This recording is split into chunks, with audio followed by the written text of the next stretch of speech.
Chapter 547. In the middle of the field, Yu Wangyuan shook his body and shook off the sticky flames. He forced a smile and said, "When I noticed that you were using Emperor Yen Force to propel Scorch Punch instead of alternating with Ice Spirit Force, I should have guessed that you had mastered Flying Moth. Sigh, I was too careless. After all, Lu Qing had only joined the club for less than a week. I haven't formed the concept of him mastering more Fire Sect secret arts. That's why I was at a disadvantage." Tu Jing nodded and said, "He didn't use Ice Force to lower the temperature, slow down the speed and control it. He kept stacking Scorch Punch. Even if you didn't think of Flying Moth, you should be more careful. There must be something fishy going on." Seeing that they were reviewing and summarizing their gains and losses, Lu Qing pondered and said, "I had a problem with the way I changed the direction of Jet Spray. I shouldn't have just dodged and dodged. At that time it might have been better to counterattack and use offense as defense. Yes, forcing Jet Spray to change to defense was the best choice. It's very important to grasp the rhythm and take the initiative." Tu Zheng gave a rather pertinent comment. Lu Xiaofei, Sun Jianlin and Jia Lu joined in and discussed the details of the battle. Lu Qing seemed to have gained a few new perspectives and gained more experience. Cultivators often say that money, companions, techniques and land are not a lie. He sighed to himself. No money?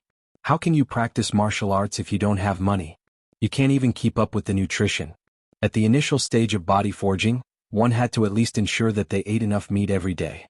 Otherwise, sooner or later they would pee blood and their body would collapse. It was only because of the abundance of resources in the modern society that many people could practice martial arts as they wished. If it were in ancient times, it wouldn't be so easy. They could only wait for their talents to be discovered and nurtured. No training companions? No good opponents? Then it would be inevitable that they would not be able to see Mount Tai. The higher they went, the more they would fall into bottlenecks and eventually come to a standstill. Although Tu Zheng and Yu Wangyuan weren't good friends, they could still feel the effects of the brainstorm of martial artists of the same level from this sparring session. As for the cultivation method, it was definitely indispensable. If one wanted to rely on one's own strength to create something out of nothing and open up a path that was not inferior to the results of the hard work of generations of predecessors, it was inevitable that it would be wishful thinking. Even a freak like the martial sage would only be able to create something after the Thunder Sect cultivation method had been mastered. Only by standing on the shoulders of giants could one see higher and see further. In modern society, land was inseparable from wealth. What volcano laboratory? What ice sect simulation environment? How could ordinary forces afford it? While thinking, Lu Qing saw that the sparring session had ended. He returned to the training room of the dance stage and continued to study and practice his unique skills. Yu Wangyuan watched as his figure disappeared into the doorway. He sighed with a hint of envy. Encountering gods in the void, self-reflection. That's really something. Up until now, I've only been able to use Flying Moth during practice. Once it's in a real battle, I can't use both at the same time. In less than a week, he had mastered Scorch and Flying Moth. The speed tisk. Sun Jianlin shook his head. Lu Xiaofei said self-deprecatingly, "A few days ago, I was still saying that I would strive to not be caught up by Lu Qing within a year." The words were still ringing in my ears, and he had already displayed the standard of a genuine fourth pin. Seriously, Sai, this is normal? To the heavenly sons of the era, it's normal for them to advance one pin in a year before reaching physical invulnerability. Compared to Lu Qing's previous improvement speed, this is already very normal. We can only learn to accept it. Yu Wangyuan sighed and smiled. Luckily, he will reach the threshold of physical invulnerability in the next stage. It won't be that fast anymore. There will definitely be a bottleneck. Tu Jing had been silent all this while. At this moment he asked thoughtfully, "During this period, Lu Qing has been in the training room from morning till night?" "That's right. Other than resting from 11 a.m. to 12:30 a.m., he's always in the training room. It's not unreasonable for him to master Scorch and Flying Moth in less than a week," Yu Wangyuan said with a sigh. "Others were more talented than you, more restrained than you and worked as hard as you." It was simply despairing. At the very beginning, he had thought that Lu Qing had neglected his training and relied entirely on his talent. Speaking of this, Yu Wangyuan looked at Tu Zheng and forced a smile. "Leader Tu, don't worry. You are already close to physical invulnerability and have reached the realm of encountering gods in the void. The next step is to make the great leap and become a true mighty one. At that time, no matter how fast Lu Qing improves, it will have nothing to do with you and won't affect you." Tu Zheng was silent for a few seconds before laughing out loud. This is actually pretty good. With a strong opponent chasing behind me, I can improve faster. I still have a little more than a year to go before I reach 30. If I can't make the great leap, then my hopes will be slim. Now is the time for me to fight with my back to the wall and burn my boats. Although there were examples of Liang Yifan reaching physical invulnerability in his 30s, there were only a handful of them. 30 was still the threshold of physical invulnerability. One had to make a name for oneself early. Physical invulnerability experts were all in their prime. In the assistant team's office, Sun Tingting, who was wearing a pair of sunglasses and exquisite makeup, swaggered back to her seat. She opened the work group chat and tagged the deputy manager of the technical team. Compile the recordings of the reserve team's sparring session as soon as possible. They are rushing us. Just ended. Wiping cold sweat expression, replied the deputy manager of the technical team. At this moment, a lady in the foreign affairs team asked excitedly, "The sparring session ended? Who did Lu Qing fight with? What was the result?" Although it was a work group, everyone was rather interested in such matters and often gossiped together. "He fought with Yu Wangyuan and won." Sun Tingting pouted. "Yu Wangyuan, the senior fourth pin who retired from the military? Lu Qing is amazing, and he's not even 22 years old yet. He still has a total of 8 years to reach physical invulnerability. As expected of the heavenly son of the era. Endless potential." Amin and Huang Bin were watching the discussions in the group. They felt excited and pressured at the same time. They couldn't help but look around the office and realize that many of their colleagues were deep in thought. In the end, they looked at each other. It was as though sparks were flying when their gazes collided in mid-air. However, for the next few days, Lu Qing followed his routine and didn't miss a single meal. He didn't arrange for additional transportation and left them with no place to show their prowess. They could only make use of the opportunity to exchange pleasantries and show concern for Leng Nuan to strengthen their impression of him. On Monday afternoon, Lu Qing didn't go to the training room. Instead, he followed Tu Zheng, Lu Xiaofei, and the rest to the big conference room in the southwest area. The setup here was similar to a classroom, but there was enough space for practice. This was the weekly physical invulnerability class. Coach Lu Yin and martial arts fanatic Guijia weren't present. Dragon King Qin Chitao, Empress Luo Ning Zitong, and Optimus Prime Long Zhen were present. They sat in a row at the head of the table. It was Lu Cheng's first time here. He had only practiced the Fire Sect's Dan stage chapter for a week. Furthermore, he had the notes of his predecessors for reference. He only had 1 or 2 questions, so he wasn't in a hurry to ask them. He listened quietly at the side. From the interactions between Tu Zheng, Yu Wangyuan, and the rest with the physical invulnerability mighty ones, he was able to understand many things by analogy and broaden his horizons. No wonder Sister Ning said to try not to miss it. This is the benefit of being in a strong position. Seeing that the class was coming to an end, Lu Qing stopped being modest. He stood up, raised his hand and greeted politely. The 36th move of the Fire Sect, Devour, is a high-level application of Emperor Yin force. From the notes of our predecessors, the focus is on contraction and weight. When it reaches a certain level, it will naturally produce flashes and flames. However, I still can't find the critical point. Is there a problem with the technique? Hearing this, Qin Chitao, who had been keeping a straight face, stood up slowly. He walked to the center of the field, clenched his fist and punched forward. Just as he raised his right fist, the surrounding airflow was ignited. Wisps and wisps of airflow were clearly organized, showing the flow of Emperor Yin force in his body. Wisps of flames condensed and contracted on the surface of the Dragon King's fist. They kept compressing and becoming ridiculously heavy. With a boom, a blazing white light exploded, dazzling the eyes. Lu Qing, Yu Wangyuan, and the rest felt as though they were being swallowed by the flames. They could no longer see or feel anything else. If they were to take a direct hit, other than the flash, they would also be hit by the shockwaves and flames. Retracting his fist, the Dragon King looked at Lu Qing and asked in a low voice, "Do you understand now?" "Understood." Lu Qing answered blankly. The previous scene was still fresh in his mind. Wait a minute, this is no different from the description of the martial arts or the notes. What the Dragon King is saying is that you can't find the critical point because you are too weak. Then I should understand now. Lu Qing thought awkwardly. While he was answering, Qin Chitao had already left the conference room with his hands behind his back, announcing the end of the class. For the next few days, Lu Qing tried to use his Dan equilibrium to forcefully guide the contraction of Devour and achieved good results. After that, he eagerly began to master the new unique skill. On Friday afternoon he came to the training ground of the reserve team in an extremely good mood. It was time for sparring again. Moreover, Little Fairy would be returning from America that day. After spending a few days with the elders of both sides, she would fly straight to Huacheng. Lu Qing casually picked up a paper ball and saw the word 2 written on it in bold strokes. "Who's in the second group?" he asked with a smile. "Me." Tu Jing chuckled and opened his palm, revealing a piece of paper with the word 2. Chapter 548. The lot drawing ended quickly. The first group was Lu Xiaofei versus Yu Wangyuan. The second group was Lu Qing versus Tu Zheng. Sun Jianlin and Jia Lu were the last to enter the arena. After entering the arena and closing the thick glass door, Jia Lu jumped a little and waved her short sword. She was excited and exclaimed, "That's fast. It feels like only 2 to 3 days have passed since the last sparring session. It's pretty tight.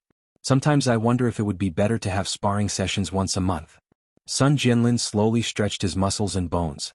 Popping sounds came from all over his body. Tu Jing shook his head. "That would be too long. If we don't apply the lessons we learned to actual combat, we will forget them very quickly. It's true that we won't have any substantial improvement in a week. However, we can use this opportunity to examine the problems that were hidden by our rapid improvement." "That's not a problem, but why do I feel like I've been shot in the knee?" Lu Qing laughed silently. "Leader 2 is right. I feel like I'm stronger and more mature than last Friday." Lu Xiaofei rubbed her hands together and said eagerly, "Yes. I'm also not the same person who lost to Lu Qing last Friday. I'm more cautious and stronger." Yu Wangyuan added with a smile. It was only an internal sparring session. It was inevitable that they would be careless. "Haha, everyone seems to have a lot of fighting spirit and confidence." Tu Jing laughed loudly. He walked to the center of the arena and acted as the temporary referee. Lu Xiaofei and Yu Wangyuan stood on his left and right respectively, with a distance of more than 20 meters between them. "This atmosphere is pretty good," Lu Qing praised from the bottom of his heart. "Yeah, as long as we don't eat together and fool around, I still like this kind of life. It's very suitable for practicing martial arts. Of course, it's another matter if I'm lonely and can't sleep well after returning home." Cuckoo would be here soon. There was no time for conversation. The match started quickly. Lu Xiaofei and Yu Wangyuan couldn't be more familiar with each other. Every time they tested each other, they would engage in an intense exchange of fire. The scene was gorgeous. If the spectators closed their eyes, they would feel like they were in a battlefield filled with cannon fire. Yu Wangyuan had obtained his 4th pin certification earlier than Lu Xiaofei. He was more mature, but his fighting style was more aggressive. It was more in line with the gist of trueness of fire-like invasion, and he firmly controlled the rhythm. Lu Xiaofei, on the other hand, was calm and composed, like a burning red flame. Although she was at a disadvantage, she did not panic.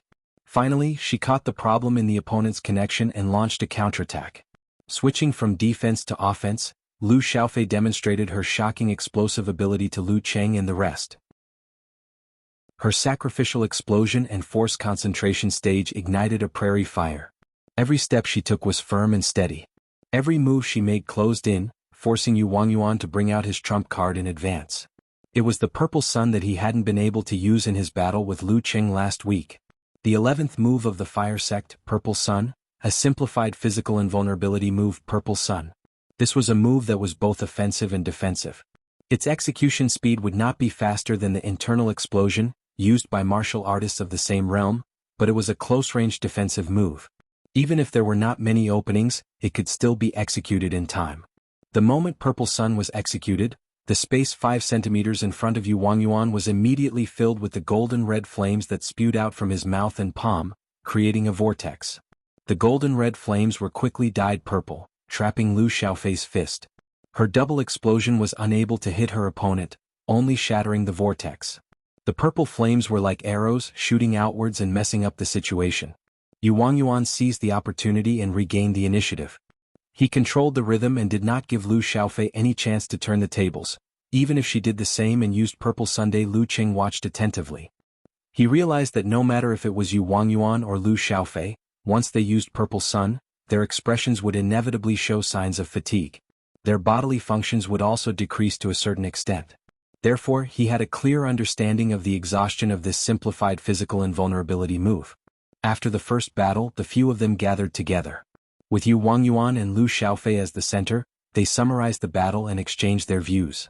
After this matter was settled, the other three retreated and leaned against the edge of the glass that was resistant to high temperatures and attacks. Only Lu Cheng and Tu Zheng were left facing off against each other with Sun Jianlin in between. Tu Zheng smiled and glanced at Lu Cheng. He took a step back and measured the distance with his legs. When both parties were standing at their predetermined positions, he lowered his waist and extended his right hand forward. He got into a fighting stance and looked rather carefree. Lu Cheng responded with a smile and got into his stance too. Before the referee could raise his hand, he suddenly saw golden red flames leaping out from his opponent's eyes. He could feel the illusory flames burning fiercely and sweeping towards him. No, they were not purely illusory. They had really heated up the surrounding airflow. As he breathed, his airway was burning and he could vaguely feel it burning. His aura interfered with reality and his mind shone into matter. Lu Cheng's bursting aura could only affect his opponent's spirit and suppress his opponent's mind. It was impossible for him to change the real environment. Even if the degree was very low, it could only be used as a form of harassment. This was a mystical ability that could only be possessed by someone close to physical invulnerability. Impressive. He channeled his ice force and condensed crystals into the inner walls of his nostrils to reduce the temperature of the airflow that entered his body. This was to prevent the airflow from harming his more delicate and weaker respiratory system. To an inhuman, not breathing for a few minutes wasn't a big deal. However, that was under the circumstances where there was no consumption of energy or internal training. In actual combat, one couldn't hold their breath all the time in order to ensure that one's body was in the best condition.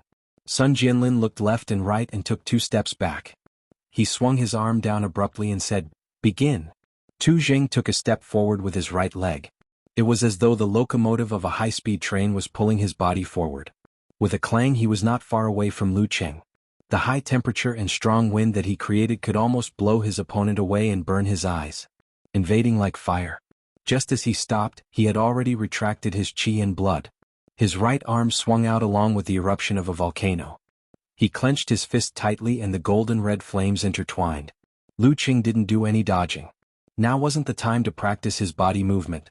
Only by experiencing more would he be able to fit his predetermined plan. Hence, he used force concentration and placed both his feet together. He used one hand to shield his face and the other to pull back diagonally. He swung out violently. The scarlet flames that were close to white stuck to the surface of his fist, as though they were going to burn and tear apart the enemy. Bam! Tu Zheng's fist exerted force in advance and hit the empty space. The golden red flames flowed out and gathered into a ball before collapsing rapidly. Boom! The dazzling white light blinded Lu Cheng's retina. The wind and waves in front of him surged forward. The flames engulfed him like a torrential rain and flood, as though they were going to swallow him whole. The 36th move of the fire sect, Devour. Tu Zheng had used fire force to execute the Devour move that Lu Cheng had asked him about last week. It was as though he was trying to prove something. Lu Cheng had already thought of a countermeasure. He didn't panic. A layer of ice armor instantly formed on his face, limbs and chest. It reflected the scarlet glow and flowed with extraordinary splendor. Bam bam bam. Waves of flames hit different parts of his body like a torrential rain, melting the ice layer and turning it into water. It moistened the ground but quickly evaporated. Without this additional defense, Lu Cheng's skin would have been burned and his body would have suffered injuries. Although he could recover after a period of time through the vigorous exchange of old and new injuries, he would still feel uncomfortable for a while. After mastering the realm of encountering gods in the void, self-reflection, the 2 old scars on his body gradually faded away and looked brand new. Bam! The violent airwaves were neutralized by Lu Cheng's scorching punch. His feet didn't move an inch and his center of gravity didn't waver. In the lake in his heart, the water froze into ice. The clarity of the ice acted as a mirror, reflecting his surroundings and replacing his eyes to grasp the situation. Lu Cheng suddenly realized that things weren't going well. He tilted his body abruptly and his muscles expanded, rubbing against the air barrier at high speed. He raised his left hand again and blocked in front of his face. At this moment, Tu Zheng threw out a punch with his left fist that looked casual but was in fact tightly connected. The surface of his fist was golden red and tinged with purple. It was heavy and heavy. Whoosh! The surrounding airflow suddenly collapsed inwards. The already hot air was ignited in an instant and turned into patches of scarlet red that pounced towards Tu Zheng's fist. Wherever it passed, Lu Cheng blocked it. Previously, it was arrows that came from the inside out. Now, it was raindrops that came from the outside in. The 116th move of the fire sect, Flying Moth. Together with the changes in the environment caused by the momentum, this was its true form. It didn't need to be prepared with continuous scorching punches like Lu Cheng. It was swift, ruthless and dreamy. Bam! As Lu Cheng turned, he stirred up a strong wind that blew away many of the flying moths. He relied on the remnants of his ice armor and his own strength to resist the attack. Taking a step forward, Tu Zheng closed in and punched out with his right fist. It was heavy and ruthless, as though he wanted to use the visual error caused by the density of the airflow to defeat his opponent. However, when Lu Cheng used the ice mirror as the core to make an effective defense, his fire force exploded silently, giving his fist a second push. It strangely changed its position and smashed fiercely into Lu Cheng's shoulder. The use of jet spray was extremely appropriate at this moment. Captain Tu seems to be very serious today. Jia Lu muttered to herself, amused and surprised. Usually he would hold back when he fought. Swallowing and Flying Moth were all moves that Lu Cheng had asked about or used before. Does this count as half a lesson? Sun Jianlin casually mentioned. Which martial artist wasn't competitive and had the desire to suppress their opponent? Chapter 549. Scorching heat stacked around him as the flying moths came one after another. Even with the ice mirror in his heart, Lu Cheng felt that everything was in chaos. If it were anyone else, they would have been flustered and wouldn't have the time to think about the errors caused by the high temperature distorting their vision. However, he blocked with his arm accurately as though it was measured with a ruler. He wasn't affected at all. Facing Tu Zheng's crutch, the muscles on his back swelled. His spine was pulled like a dragon or a bowstring, causing his body to tilt to one side. He dodged Tu Zheng's crutch perfectly. At the same time, his unmoving right leg tightened. The moment he stabilized his center of gravity, he kicked out like a steel whip. This was the result of his experience after sparring with Yu Wangyuan last week. Facing the direction change of jet spray, one couldn't just dodge or dodge blindly. One had to seize the opportunity and use offense as defense. Otherwise, one would definitely lose if one continued to defend.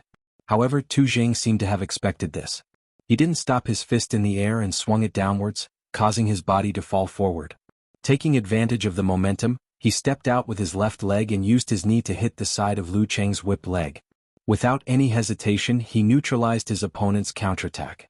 Being close to physical invulnerability, he also had the realm of encountering gods in the void, self-reflection. His left arm shook and his fist shook. Halfway through, he changed direction again, forcing Lu Cheng to retreat. Pa pa pa. Crisp sounds rang out continuously as Tu Zheng continued to attack with jet spray. The distance between him and Lu Cheng was getting smaller and smaller. Once he stepped into the range of close-range combat, the change in direction from the second-stage explosion wouldn't be so easy to dodge. During this process, his steps were precise and complemented his attacks perfectly, leaving no gaps. It was as though he was a robot. Lu Cheng had no choice but to retreat in an orderly manner. Everywhere he passed, sand and pebbles flew and strong winds blew. Compared to Captain Tu, your jet spray isn't good enough. Jia Lu tilted her head and said to Yu Chua, who specialized in this unique skill. Yu Wangyuan's eyes darkened. He mocked himself, our realms are different, so of course there's no comparison. If I could make a breakthrough in encountering gods in the void, I wouldn't be any weaker than Captain Tuesday. Sigh. It's a pity that the fire sect doesn't have the ice mirror and can only weaken things that aren't very effective. Without a level, you can't even touch the realm of all-seeing God, sighed Lu Xiaofei. All-seeing God was another name for encountering gods in the void. The so-called God also referred to himself. While the three Inhumans were conversing, the corners of their eyes never left the center of the field. They were unwilling to miss any detail. Bang bang bang. Lu Cheng's footprints were left behind as he fought and retreated. Gradually he was forced to the edge of the arena. Behind him was the transparent glass that separated the arena from the training ground. Tu Zheng's left fist was like a venomous snake. Suddenly he lifted his head and brushed past Lu Cheng's arm, which was hammering downwards to block the attack, before shooting towards his throat at lightning speed. Lu Cheng bent his back halfway and leaned back, allowing his opponent's fist to reach the clouds. In this twisted posture, he swung his right arm backward, turning it into a whip and lashed it towards Tu Zheng's lower abdomen. Tu Zheng didn't panic. He shrunk his shoulders and swung his arms slightly to counter Lu Cheng's single whip. At this moment he suddenly heard an explosion coming from the horizon. It was muffled and unclear. No, it didn't come from the horizon. It came from Lu Cheng's wrist and fist. Bam! Lu Cheng's arm that was swung backward bounced back. His fist seemed to spurt out a tail of flames as it shot towards the sky like a rocket. It avoided Tu Zheng's block and blasted towards the area between his neck and chest. Fire Sect's 15th move, Jet Spray. For the past week, other than studying the swallow move, his focus had been on practicing Jet Spray. With his control over his body, it wasn't difficult for him to perform a double explosion. It was just that Emperor Yin force was more violent than fire force and caused more damage to the body. If not for Lu Cheng's precise control, he wouldn't have been able to execute it consecutively. However, he also couldn't do it as easily as Tu Zheng and continuously execute it. Everyone has their strengths and weaknesses. The fist rapidly enlarged in his eyes. Tu Zheng's expression changed slightly. The muscles on his chest caved in and even the sound of his bones cracking could be heard. In an instant, the area above Tu Zheng's chest caved in. His body floated backwards, causing Lu Cheng's fist to hit empty air. Great. Seeing that his opponent had also mastered Jet Spray, Tu Zheng's eyes flashed with a reddish-gold light as he got more excited. No matter what he thought in private, once he entered a battle, the stronger his opponent was, the more excited he would be. When Lu Cheng straightened his back like a spring, Tu Zheng lowered his center of gravity and gathered his chi and blood. Following the explosion of Dan force, he threw a punch forward. His martial arts suit bulged inch by inch as though there were flood dragons swimming underneath. They gathered at the surface of his fist and condensed into a reddish-gold light that rapidly collapsed inward. Fire Sect's 36th move, Swallow. Seeing this, Lu Cheng straightened his back and followed up with force concentration. Using Dan equilibrium to guide the flood dragons, he threw a punch forward. The reddish-white light turned into a ball of flames and instantly contracted. It was the same swallow but a different force. The appearance of the white ball of flames was heavy and heavy, pulling Tu Zheng's reddish-gold light. Boom! Light exploded and illuminated the entire arena. More than half of the formed shockwaves surged towards Tu Zheng. Flames shot out continuously like rain and hit the waves one by one. Just like how Jet Spray was more suitable for Fire Force, Swallow was a perfect match for Emperor Yin Force. It was slightly better than Fire Force and had a slight counter effect. Using Dan equilibrium as a guide, Lu Cheng had greatly reduced the gap between him and Tu Zheng in terms of level, experience and proficiency. Using the swallow style in front of Emperor Yin, this is my chance. Lu Cheng's muscles bulged and he pushed his body forward, stirring up a strong wind that accelerated the flow of flames. Tu Zheng raised his left hand and blocked in front of his head. His muscles bulged like a balloon and pushed outwards to offset the shockwaves and deflect the arrows of flames. Bam bam bam. His clothes were torn apart by the reddish-red flames. Scorch marks appeared on his skin one after another. Lu Cheng took the initiative to slow down his pace. While his opponent was defending passively, he visualized Emperor Yin in his mind. His core was the heavy Vairocana. This Vairocana wrapped around the Vairocana crashed into the boundless cold. Mutated version of severe warning. Lu Cheng took half a step forward and punched out from his waist with his left fist. Everywhere it passed, the colors seemed to darken. Tu Zheng's eyelids twitched. His eyes immediately turned reddish gold and were dyed purple. Phew. He raised his palms and opened them in front of him. Faint purple flames gushed out and intertwined with the flames in his mouth, forming a dreamy whirlpool that blocked Lu Cheng's punch. Fire Sect's 11th move, Simplified Physical Invulnerability, Purple Sun. Poof. Lu Cheng's gloomy left fist was like a fire extinguisher. As soon as it hit the purple vortex, it dissipated into thin air. There was no follow-up jet of counterattack. Boom. Gloomy darkness exploded and purple sparks flew everywhere. Tu Zheng's body swayed and retreated more than 10 meters, as though he was trying to catch his breath. Lu Cheng's chi and blood circulated and stimulated his body. Using the simplified attainment formula, he caught up with Tu Zheng and raised his right fist. In just a few seconds, the offensive and defensive positions were switched. Seeing this, Lu Xiaofei and the others were slightly stunned. They had a deeper understanding of Lu Cheng's cruelty. Seeing that Lu Cheng was closing in on him, Tu Zheng's eyes narrowed. His reddish-gold eyes painted a complicated picture. The surrounding airflow increased in temperature. Lu Cheng felt as though he had been thrown into a blast furnace. His body was melting inch by inch. Countless cracks appeared on his ice mirror and it turned into water. This was the combination of a secret mental skill and an environment that changed his aura slightly. This was the Fire Sect's secret skill, the 335th move, Infernal Purgatory. With a thought, he drew the forwarding formula. Lu Cheng's ice mirror quickly stabilized, but his movements were inevitably sluggish. It was this delay that allowed Tu Zheng to leap forward without lifting his leg. He swung his arm and smashed his fist towards his opponent's head. Lu Cheng had just raised his arm and got into a stance when he ignited the fire force. His fist turned diagonally and hit his opponent's shoulder. Jet spray again. Lu Cheng lowered his waist and shoulders and leaned back slightly to avoid the attack. His other hand swung outwards, intending to counterattack. Heavy and heavy. At this moment, Tu Zheng's fist made another dull sound. As though it had received another push, it swung sideways and stopped right beside Lu Cheng's neck. Lu Cheng couldn't dodge in time. Triple push. Tu Zheng had actually completed the second change of direction.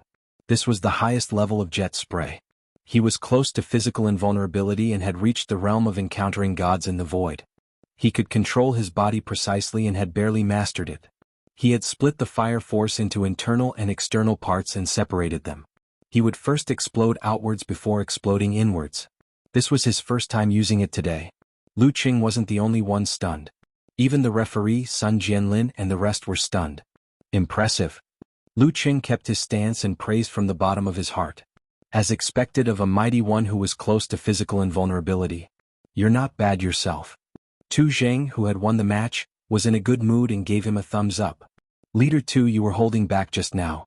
For the Battle of the Kings? That's not enough. Wang Yuan and the rest gathered around and lamented with complicated expressions. I just mastered it. Tu Zheng replied humbly. All right, let's exchange our views on the match just now. After Sun Jianlin defeated Jia Lu, the sparring session ended. The technical team started to work on the video. At this moment, someone in the Longhu Club work group asked curiously, how was the sparring session for the reserve team today? Who did Lu Cheng fight with? He fought with Leader Tuesday. Sun Tingting thought for a few seconds and replied with 3 words. What was the result? The girl from the foreign affairs team gossiped. Is there a need to ask? Sun Tingting replied with a smiley face. That's true. The rest chimed in. Chapter 550. The staff of the Longhu Club weren't surprised that Lu Cheng lost to Tu Zheng. On the contrary, they felt that it was only natural. Even if he was the heavenly son of the era, he had only reached the inhuman stage for 11 months. How could he compare to Tu Zheng, who had been close to physical invulnerability for more than a year? It would be weird if he won. How could a 1 in 1,000 years freak appear again in 20 years?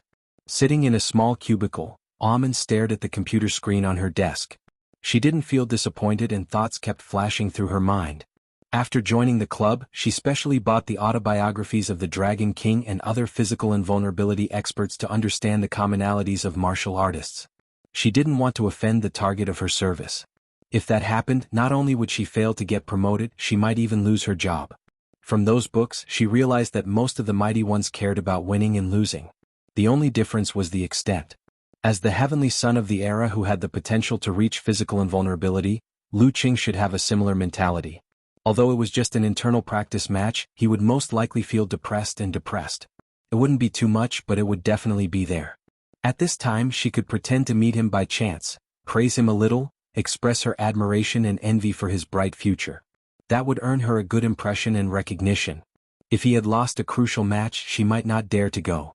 At that time, martial artists would either be like a powder keg and urgently need to vent their emotions. Otherwise, they would feel so bad that they wanted to be alone and didn't want to be disturbed. At this level, it was just right. Not showing. Amen glanced at Huang Bin, who wasn't far away. She saw him staring at the computer intently and typing furiously. He didn't have any other reaction. He's chatting in the group chat. Most guys aren't as meticulous as girls. Amen picked up the cup and walked out of the door calmly. She headed to the washroom, intending to clean the cup without arousing any suspicion. After entering the washroom, she placed the cup at the corner of the sink. She turned and walked to the stairwell. With light steps, she came to the first floor. Outside the reserve team training ground in the northwest, Amen had just arrived when she saw Lu Cheng. She was delighted. Just as she was about to speak, she realized that he had turned into the dance stage training room and closed the door with a bang. I'm 1 step behind. So be it. Amen stomped her feet helplessly. After waiting for a while and seeing that her target wasn't showing any signs of coming out, she could only return to the assistant team office. In the training room, Lu Cheng's phone rang. He picked it up and saw that it was a message from Ko. hit the ground. The flight landed at Gaofin's airport. The corners of his mouth curled up, and the little bit of gloominess he felt earlier vanished into thin air. "Welcome home," he said with a silly smile. After that he added a hug emoji. Yenjika replied, "How was the fight with Tu Jing just now? Let me give you some guidance." Previously it was the landing stage of the plane. "I lost to his jet spray and changed direction twice," Lu Qing described honestly. They talked about this topic for a while until Yenjika got off the plane, took her luggage and went back home with her parents. Then they stopped talking. Lu Qing's mood had long returned to normal. He once again immersed himself in practicing the various unique skills of the dance stage chapter of the fire sect. When it was time for dinner, he was about to pack up and go to the dining room to fill his stomach when he suddenly received a picture from the girl. It was a picture of her fair and slender palms and the oily grilled eggplant covered with crispy peas in green and red. Lu Qing couldn't help but swallow his saliva when he saw it. Old Lu barbecues eggplant. "Shouldn't you be going to get rid of your jet lag?" Lu Qing asked with a confused expression. Yenjika replied, blushing expression. "Can I say that I'm too excited to sleep after returning to Xioshan? Hee, I'll make you envious." After sending this message, she sent over a few pictures. There were close-up shots of the grilled eggplant from various angles, chicken tips, beef, pork ribs and other skewers. "You're welcome. I'm just a good person." Covering mouth expression, she replied. Looking at the pictures, she's with Sister Jingjing and Song Li." Lu Qing flipped through the pictures one by one. Suddenly, he laughed and replied, "Thinking about the environment of their home, I feel that it's not compatible with our little fairy. Old Lu's barbecue shop wasn't dirty, but similar places were inevitably a little greasy and messy. Who's going to bring me to a roadside stall to eat dumplings, noodles, steamed dumplings and etc.? Yenjika replied. "You're the one who led me astray. It's you. Lu Qing couldn't help but laugh. He wasn't in a hurry to go to the dining room. Instead, he leaned against the wall of the training room and typed a reply with both hands. After joking around for a while, Yenjika replied with a red heart emoji, "I'm going to eat." Without waiting for Lu Qing's reply, she added, "I heard from the lady boss that this place is going to be demolished. They have to move." "Move to where?" Lu Qing asked with concern. "It's not decided yet. Anyway, Song Li added her WeChat. We'll know when we ask." Yenjika exhaled and said, "It's a little complicated. Their home has been here for so many years as if it will never change. But in the end they still have to move. Yeah, everything in my memory is no longer the same as before." Lu Qing chimed in. In the poem, the peach blossoms are still the same, but the human face is no longer the same. But sometimes it's not just the human face but the peach blossoms are also different. All the memories will settle in the mind and can't be traced back. After exclaiming a few words, Lu Qing changed the topic and asked casually, "Where did Sister Jingjing decide to go in the end?" Xing Jingjing had graduated this year. With her dance stage cultivation and powerful supernatural ability, she had received many invitations. "We were just talking about this. Sister Jingjing feels that the martial arts circle is relatively simpler and doesn't require much social interaction. It's more suitable for her." Yenjika said, "She plans to go to the Guanwai League. The salary there isn't high but there are physical invulnerability and inhuman experts who are good at illusions. She can learn something suitable." "That's not bad." Lu Qing didn't talk about his wife's best friend anymore. He planned to call Director Xing to congratulate him. The Guanwai League is also one of the top forces. While Yenjika was enjoying the food, Lu Qing walked out of the training room and headed to the dining hall. The sky outside was gloomy and shaking. It seemed that there would be a rainstorm. "Mr. Lu." Amin and Huang Bin, who were waiting at the entrance of the dining hall, shouted at the same time. They didn't know what to say in the presence of each other. Lu Qing nodded with a smile. When he was about to walk past them, he suddenly thought of something. "Didn't you say that the club reserved tickets for the home match for us?" "Yes." Huang Bin rushed to answer. "Mr. Lu, how many tickets do you want?" Amin thought quickly and asked, "Do you want tickets for the away match?" "Away match?" Lu Qing pondered and said, "If it's possible, give me 2 tickets for every match until mid-August, regardless of home or away match." Yenjika came to watching. He couldn't let her stay at home all the time. That would be boring. If it was a home match, he could treat it as a date. If it was an away match, he could leave a day earlier. It could be considered a short holiday. "DSK, just thinking about it makes me happy." "Okay." Amin agreed without hesitation. This made Huang Bin, who was hesitant and unsure if the away match could be done, feel vexed. I was really stupid just now. With Lu Cheng's status and the fact that he was favored, who would take such a small request seriously? If the rules were as such, he would follow the rules. If the rules didn't have such a rule, he would add it. Thank you. Lu Cheng thanked him sincerely. He walked into the dining hall and saw that Tu Zheng and the rest were there too. Everyone's schedule today is very similar. No wonder it's the weekend. After sighing and greeting, Lu Cheng took a table and filled it with many dishes. Halfway through the meal, Zhang Xiuyan from the Foreign Affairs team came in hurriedly. After looking around, he pushed his gold-rimmed glasses and said, "Just in time. Since everyone is here, I have something to trouble you with." "What is it?" As the team leader, Tu Zheng was duty-bound to ask. There was a problem in the south previously. All the experts of the security company were scattered there. Now we have a mission, but we can't find an inhuman mighty one to hold the fort. Zhang Xiuyan briefly explained the cause and effect. Longhu Club naturally had a security company in its business. However, their focus was different from the others. They were one of the military sock puppets and most of their missions were overseas. What mission? It would be too much of a delay if we were to go overseas. The Battle of the Kings will be held in late August. Tu Jing got straight to the point. Zhang Xiuyan swallowed his saliva and said, "We don't have to go overseas. Just stay in Huaqing. The Samano royal family from Europe is coming from Beijing and will be here for 2 days. They have their own core security team. We only need to be on the lookout at the periphery. Those trivial matters will be taken care of by professionals. Now we just lack 2 inhuman mighty one to hold the fort and prevent any accidents." Speaking till here, he paused and said, "You guys know about the Samano royal family, right?" "Yes, the vampire family," Jia Lu answered with a smile. The Samano royal family practiced the inheritance of the dark sect. Their ancestors could be traced back to BC. There were many physical invulnerability experts in each generation, causing the mutation of the bloodline to still flourish to this day. Superhumans would appear from time to time. They were fast, strong, resilient, and had a high thirst for blood. The vampires in American novels were based on them. In order to maintain this mutation, those with a bright future would marry close relatives. To outsiders, they were known as the purified bloodline. It's good that you know.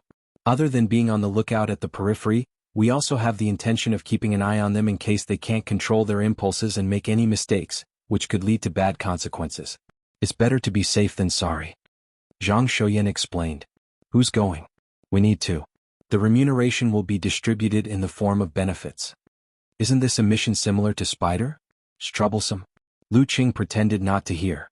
Seeing that no one responded, Tu Jing smiled and said, "As usual, let's draw lots." "Okay." The rest nodded. Tu Jing found a piece of paper and tore it into 6 pieces. He wrote the word "Go" on 2 of the pieces and crumpled them into balls. He placed them in a bowl and got Zhang Xiuyan to stir them before bringing them back. Lu Qing reached out and grabbed one of the balls. He unfolded it and saw a word clearly written on it. "Go. This luck." Lu Qing laughed at himself and showed the results to the rest. "Who else?" asked Zhang Xiuyan. "Me." Jia Lu raised her hand helplessly. "P.S. Let me tell you in advance. Tomorrow there are 2 sessions. One is at noon and the other is before midnight. I have to go to the hospital in the afternoon. My eyes are not feeling well. It's mainly my right eyelid that keeps twitching. It's been a few days." Chapter 551. After Jia Lu raised her hand, Tu Zheng, Yu Wangyuan and the rest followed suit. All of them were blank. Seeing that Lu Cheng and the rest didn't object strongly, Zhang Xiuyan secretly heaved a sigh of relief. He smiled and said, "It's settled then. Come to the club tomorrow as usual. There will be a car to send you there. The specific arrangements will be explained to you by the people over there." All right. Since he had joined the Longhu Club, Lu Cheng was mentally prepared for such missions. Furthermore, it wasn't a dangerous mission since it only lasted for 2 days during the weekend. After seeing Zhang Xiuyan off, he picked up his phone and told Yan Zhika about his bad luck. Yan Zhika quickly sent an emoji of covering her mouth and said, "I'm not laughing." Lu Qing smiled. Covering face expression and sighing expression. "Cuckoo, you've changed. You weren't like this in the past. You only knew how to comfort me. When did you learn my lines?" Yan Zhika sent an emoji of sitting blankly. After chatting for a while, Lu Qing threw his little gloominess to the back of his mind. While eating, he searched for information on the Samano royal family and had a heated discussion with his wife. The next morning, after his training, he arrived at the club in the familiar SUV. He saw Jialu in black loose-fitting clothes. Her hair was tied into a ponytail. Faint traces of makeup surrounded her bright and watery eyes. She held a sheathed dagger in her hand. While looking around, she looked valiant. However, she didn't change her attitude as a bystander. "You're dressed quite professionally." She glanced at Lu Cheng and chuckled. Lu Cheng's clothes were also loose-fitting. However, it wasn't a martial arts suit. He didn't want others to see through his identity. The navy blue color set off his temperament well. "You're not bad yourself." Lu Cheng replied politely. "Sai, this kind of thing is quite annoying. If I have the time, I'd rather practice my martial arts and practice my moves. Wouldn't that be better?" Jialu waved the dagger in her hand. Currently, she was at the stage where her desire to improve was the strongest. She couldn't wait to be disturbed. Although the competitive atmosphere and competitive spirit would always exist, there would also be peaks and valleys.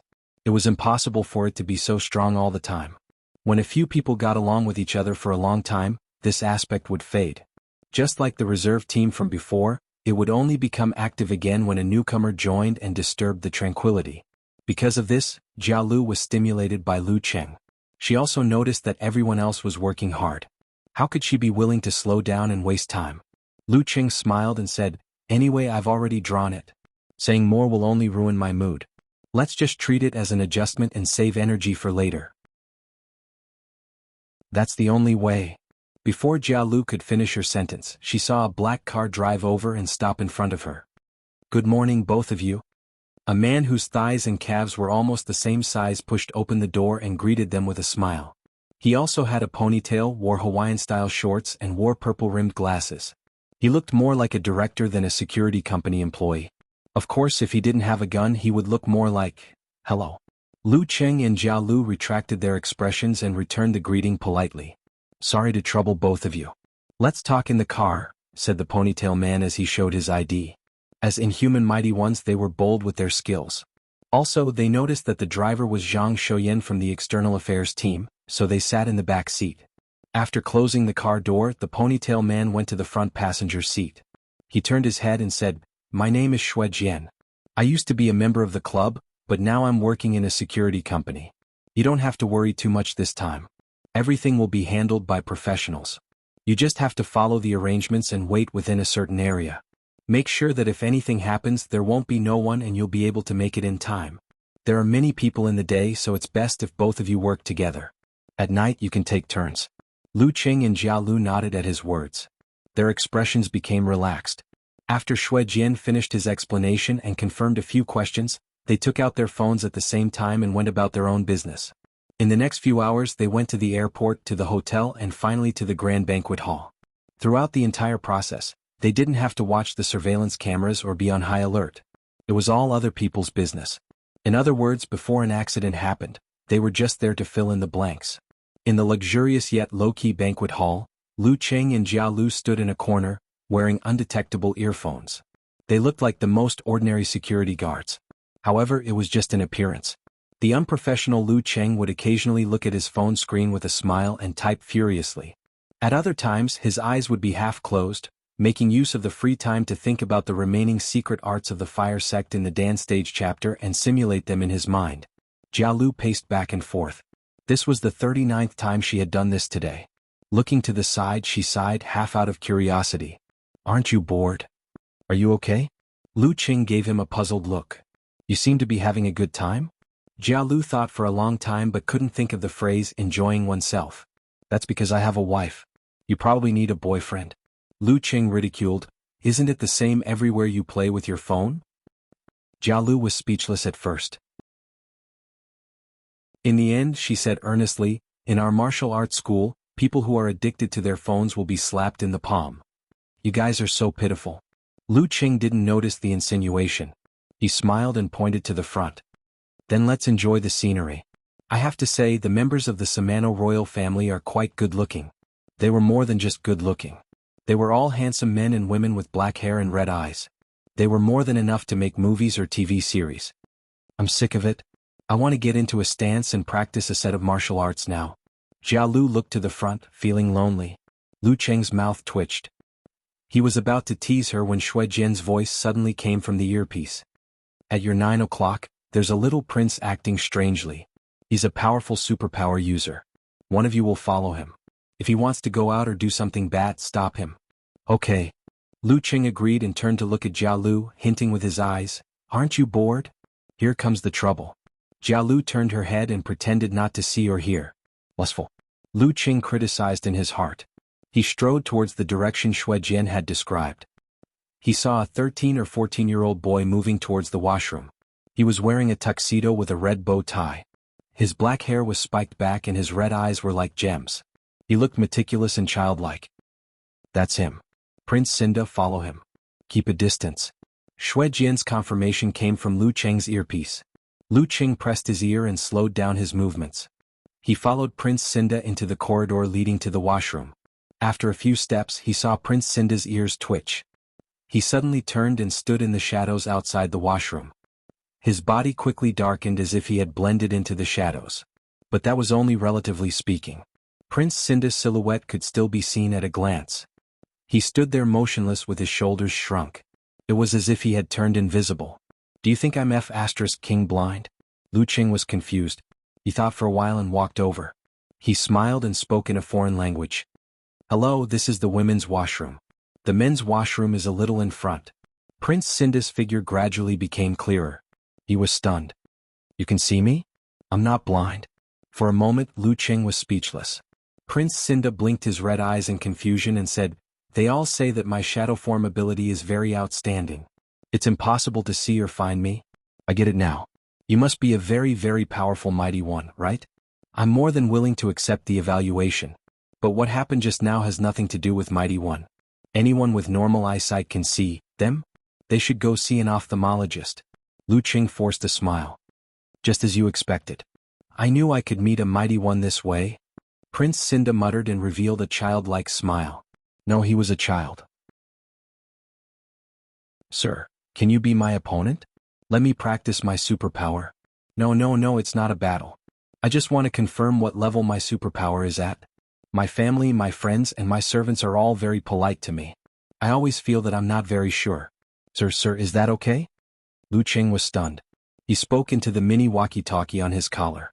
Incoming. What's the situation? Shui Jian became nervous. Lu Cheng deliberated over his words and replied solemnly, I think I've met a scammer. P.S. This chapter is a little short. Pack up and go out. Go see an ophthalmologist. If there's nothing wrong, the second watch will be at midnight. Chapter 552. What? On the other end of the walkie-talkie, Shui Jian was confused. He almost shouted, Speak human language. Lu Cheng repeated his explanation. The little rascal is acting strangely because he wants to find someone to spar with. Hurry up and find your parents. I'm not in the mood to play with him. Although it's not a bad idea to see the dark sex legacy, this isn't the right place. Understood, Shui Jian replied after a few seconds of silence. He first informed the head of the Samano royal family's security team before waiting for further instructions. Seeing Lu Cheng mumbling something that he couldn't understand, little Prince Cinda's eyes suddenly deepened, turning from blood red to dark red. Circles of ripples spread out from his eyes, like the surface of a calm lake repeating itself over and over again. It made Lu Cheng feel as though he was staring at a pendulum swinging left and right, or the hands of a clock ticking away. His mind became more and more empty, his thoughts scattered, and his eyelids became heavier and heavier, as though he had fallen into a dream. The ancient scroll of darkness, the progenitor of hypnosis. Noticing Lu Cheng's eyes becoming unfocused, Prince Cinda couldn't help but smile. He issued an order in a low voice, turn back. Lu Cheng didn't move and continued standing there. Turn back. Prince Cinda raised his voice, but Lu Cheng remained as steady as a mountain. He didn't move an inch. What's going on? Prince Cinda looked over and saw that Lu Cheng's eyes weren't focused, but there was a sense of superiority in the depths of his eyes. It was as though Lu Cheng was looking down at him with a calm, indifferent, and emotionless attitude. It was like the gaze of the gods recorded in ancient books. All of a sudden, Shinde shuddered, his whole body trembling. Have you had enough fun? Lu Cheng teased. I've had enough. Prince Cinda bit his lip and replied. Suddenly, he stomped on the ground with his black leather shoes and pounced forward. He turned into a blurry shadow and dashed into the depths of the corridor at high speed. However, such a quick movement only produced a slight friction sound, like a fleeting light in a peaceful dream. Bam! The air barrier shattered and a strong wind blew. A dull thud entered Prince Cinda's ears. His vision blurred as he saw a young man in loose, navy blue clothes appear in front of him. The young man extended his right hand and gestured for him to stop. Tap. He stepped on the ground again and changed direction as if he was tap dancing. He tried to go around from the other side. There was another explosion of stellar energy. The same person, the same posture, and the same expression appeared before Shinda's eyes. He changed his body shape several times and even pretended to retreat, but he still couldn't shake off his opponent. Lu Qing was always fixed in front of him. Huff huff huff. Little Prince Cinda stopped, bent over slightly and panted lightly. This kid's inherited superpower talent is pretty impressive. It's just that he's still young and can't unleash 10% or 20% of it. Once he reaches adulthood and goes through a short period of training, he'll probably be close to the inhuman stage. As for the further future, there's no way to be certain. Lu Qing suddenly understood the reason why the Samano royal family doted on this kid from top to bottom. He had spoiled her like a spoiled brat.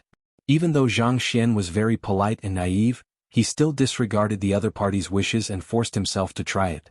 She really wanted to give him a good beating so that he could experience what it meant to stir-fry meat with bamboo shoots.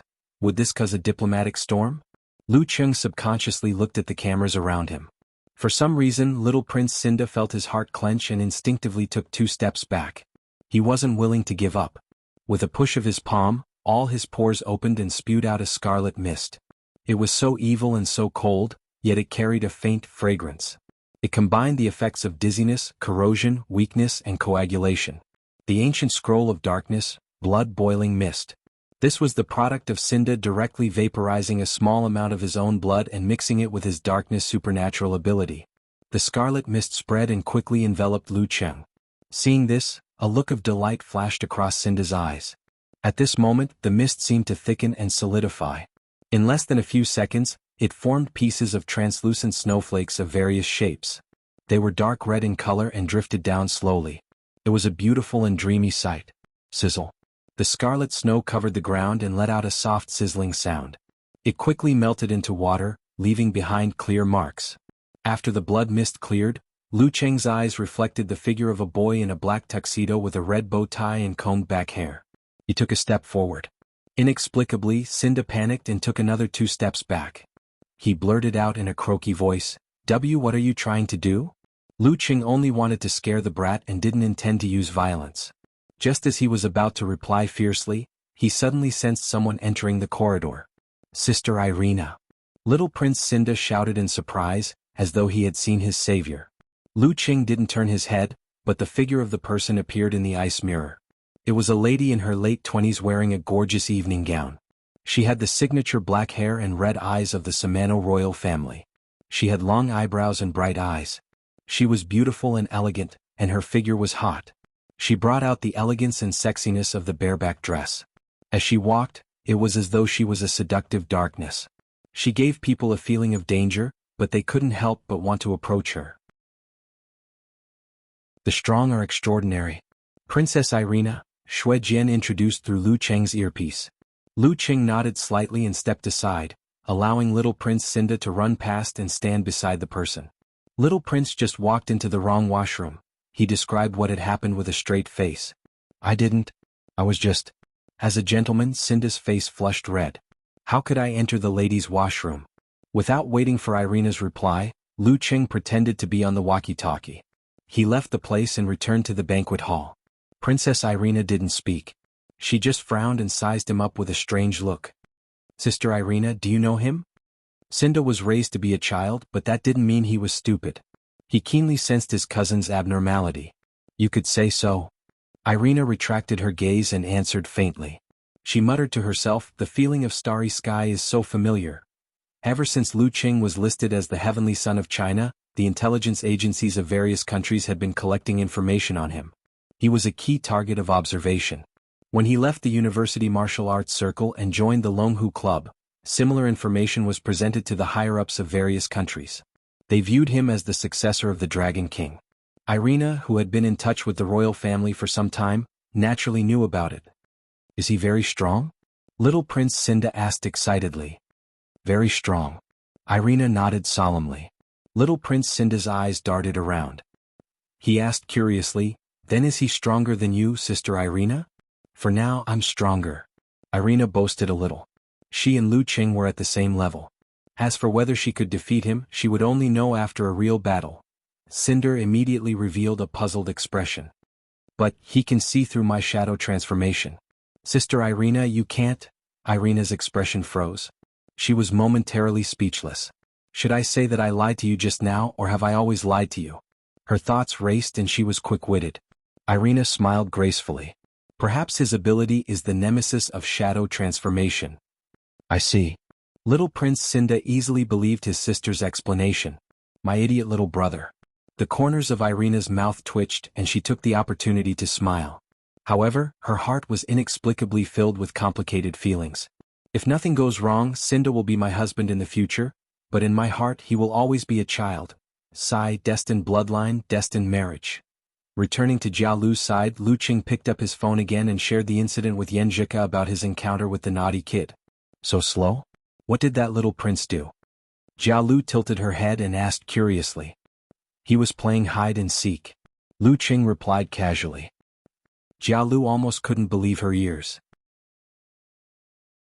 In the end, she lamented, children who marry close relatives either have high IQ or are easily handicapped. That prince seems to be retarded.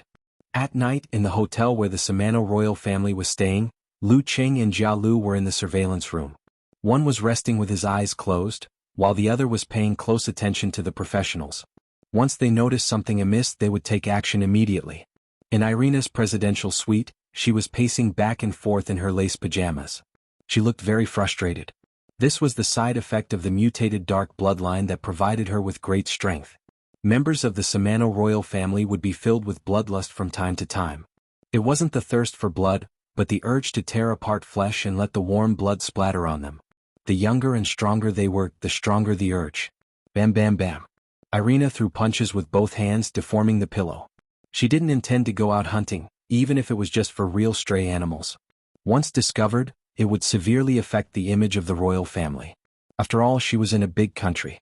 After taking 2 deep breaths, Irina sat by the bed and removed the necklace around her neck. She pulled out the amulet that had fallen into her cleavage and held it in her palm. It was as though there was a starry sky in it. Countless feelings mixed together, but there was a calming feeling within. After 10 minutes, Irina exhaled, calmed down, and released her palm.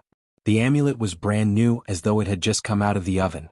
It was silver white and embedded with a few pure gems. In the middle of it was a complicated seal script from China. Confrontation.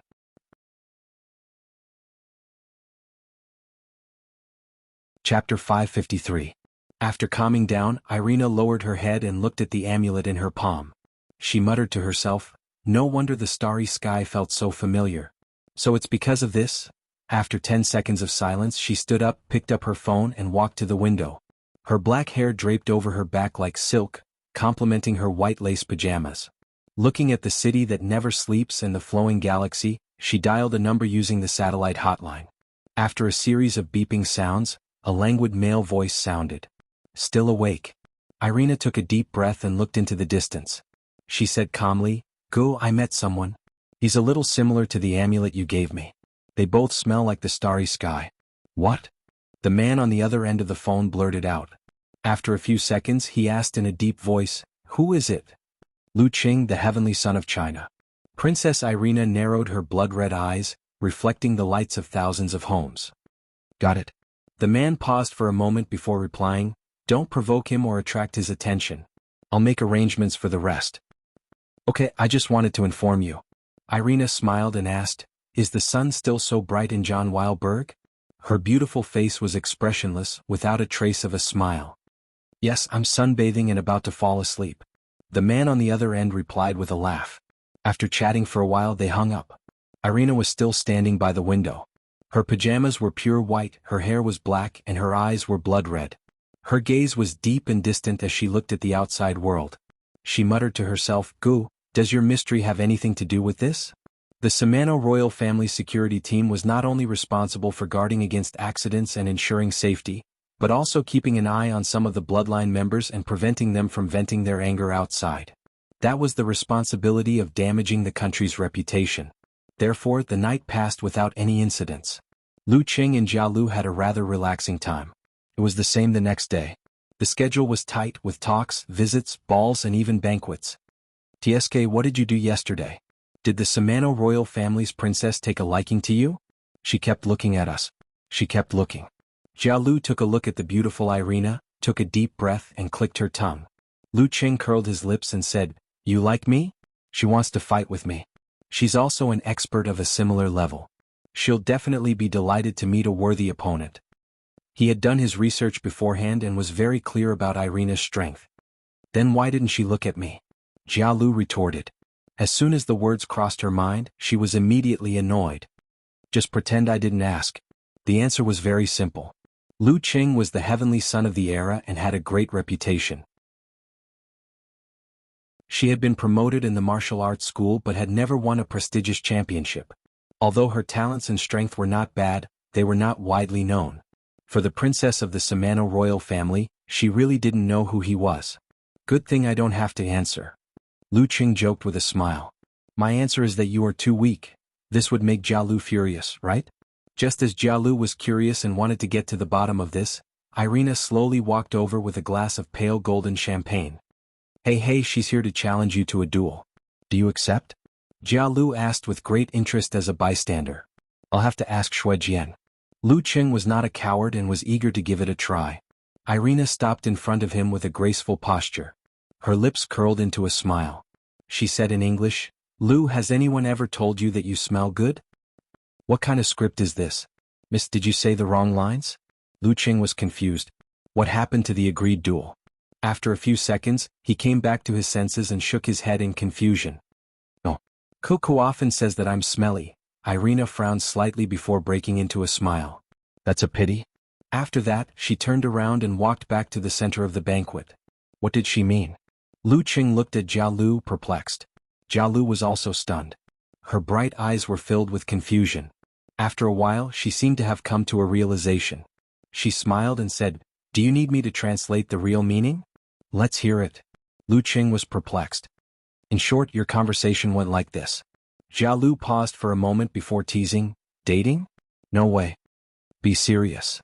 Lu Qing did not expect Jia Lu to be such a girl and was almost speechless. This girl usually looked lively but was actually the type that kept people at arm's length. She liked to watch a show but was unwilling to get involved. Who knew she had such a side to her? Jia Lu chuckled and said, "I'm serious. If she wasn't dating, why would she say that you smell good? Shouldn't she at least have a chat and talk about the dishes for dinner? If you answered, 'You're the first one,' or, 'Is that so?' What does it feel like? You could have slept with the princess tonight. Although they're going to the airport later, you still have time. Are you regretting it?" This was the first time she had encountered such a situation. She was really interested. "I'm glad that I didn't answer correctly." Lu Qing wiped the non-existent cold sweat on his forehead. He felt that Jia Lu's words made sense. If he had answered wrongly and gotten Princess Irina to pester him, he wouldn't be able to clear his name even if he jumped into the Yellow River. How could he face his little fairy then?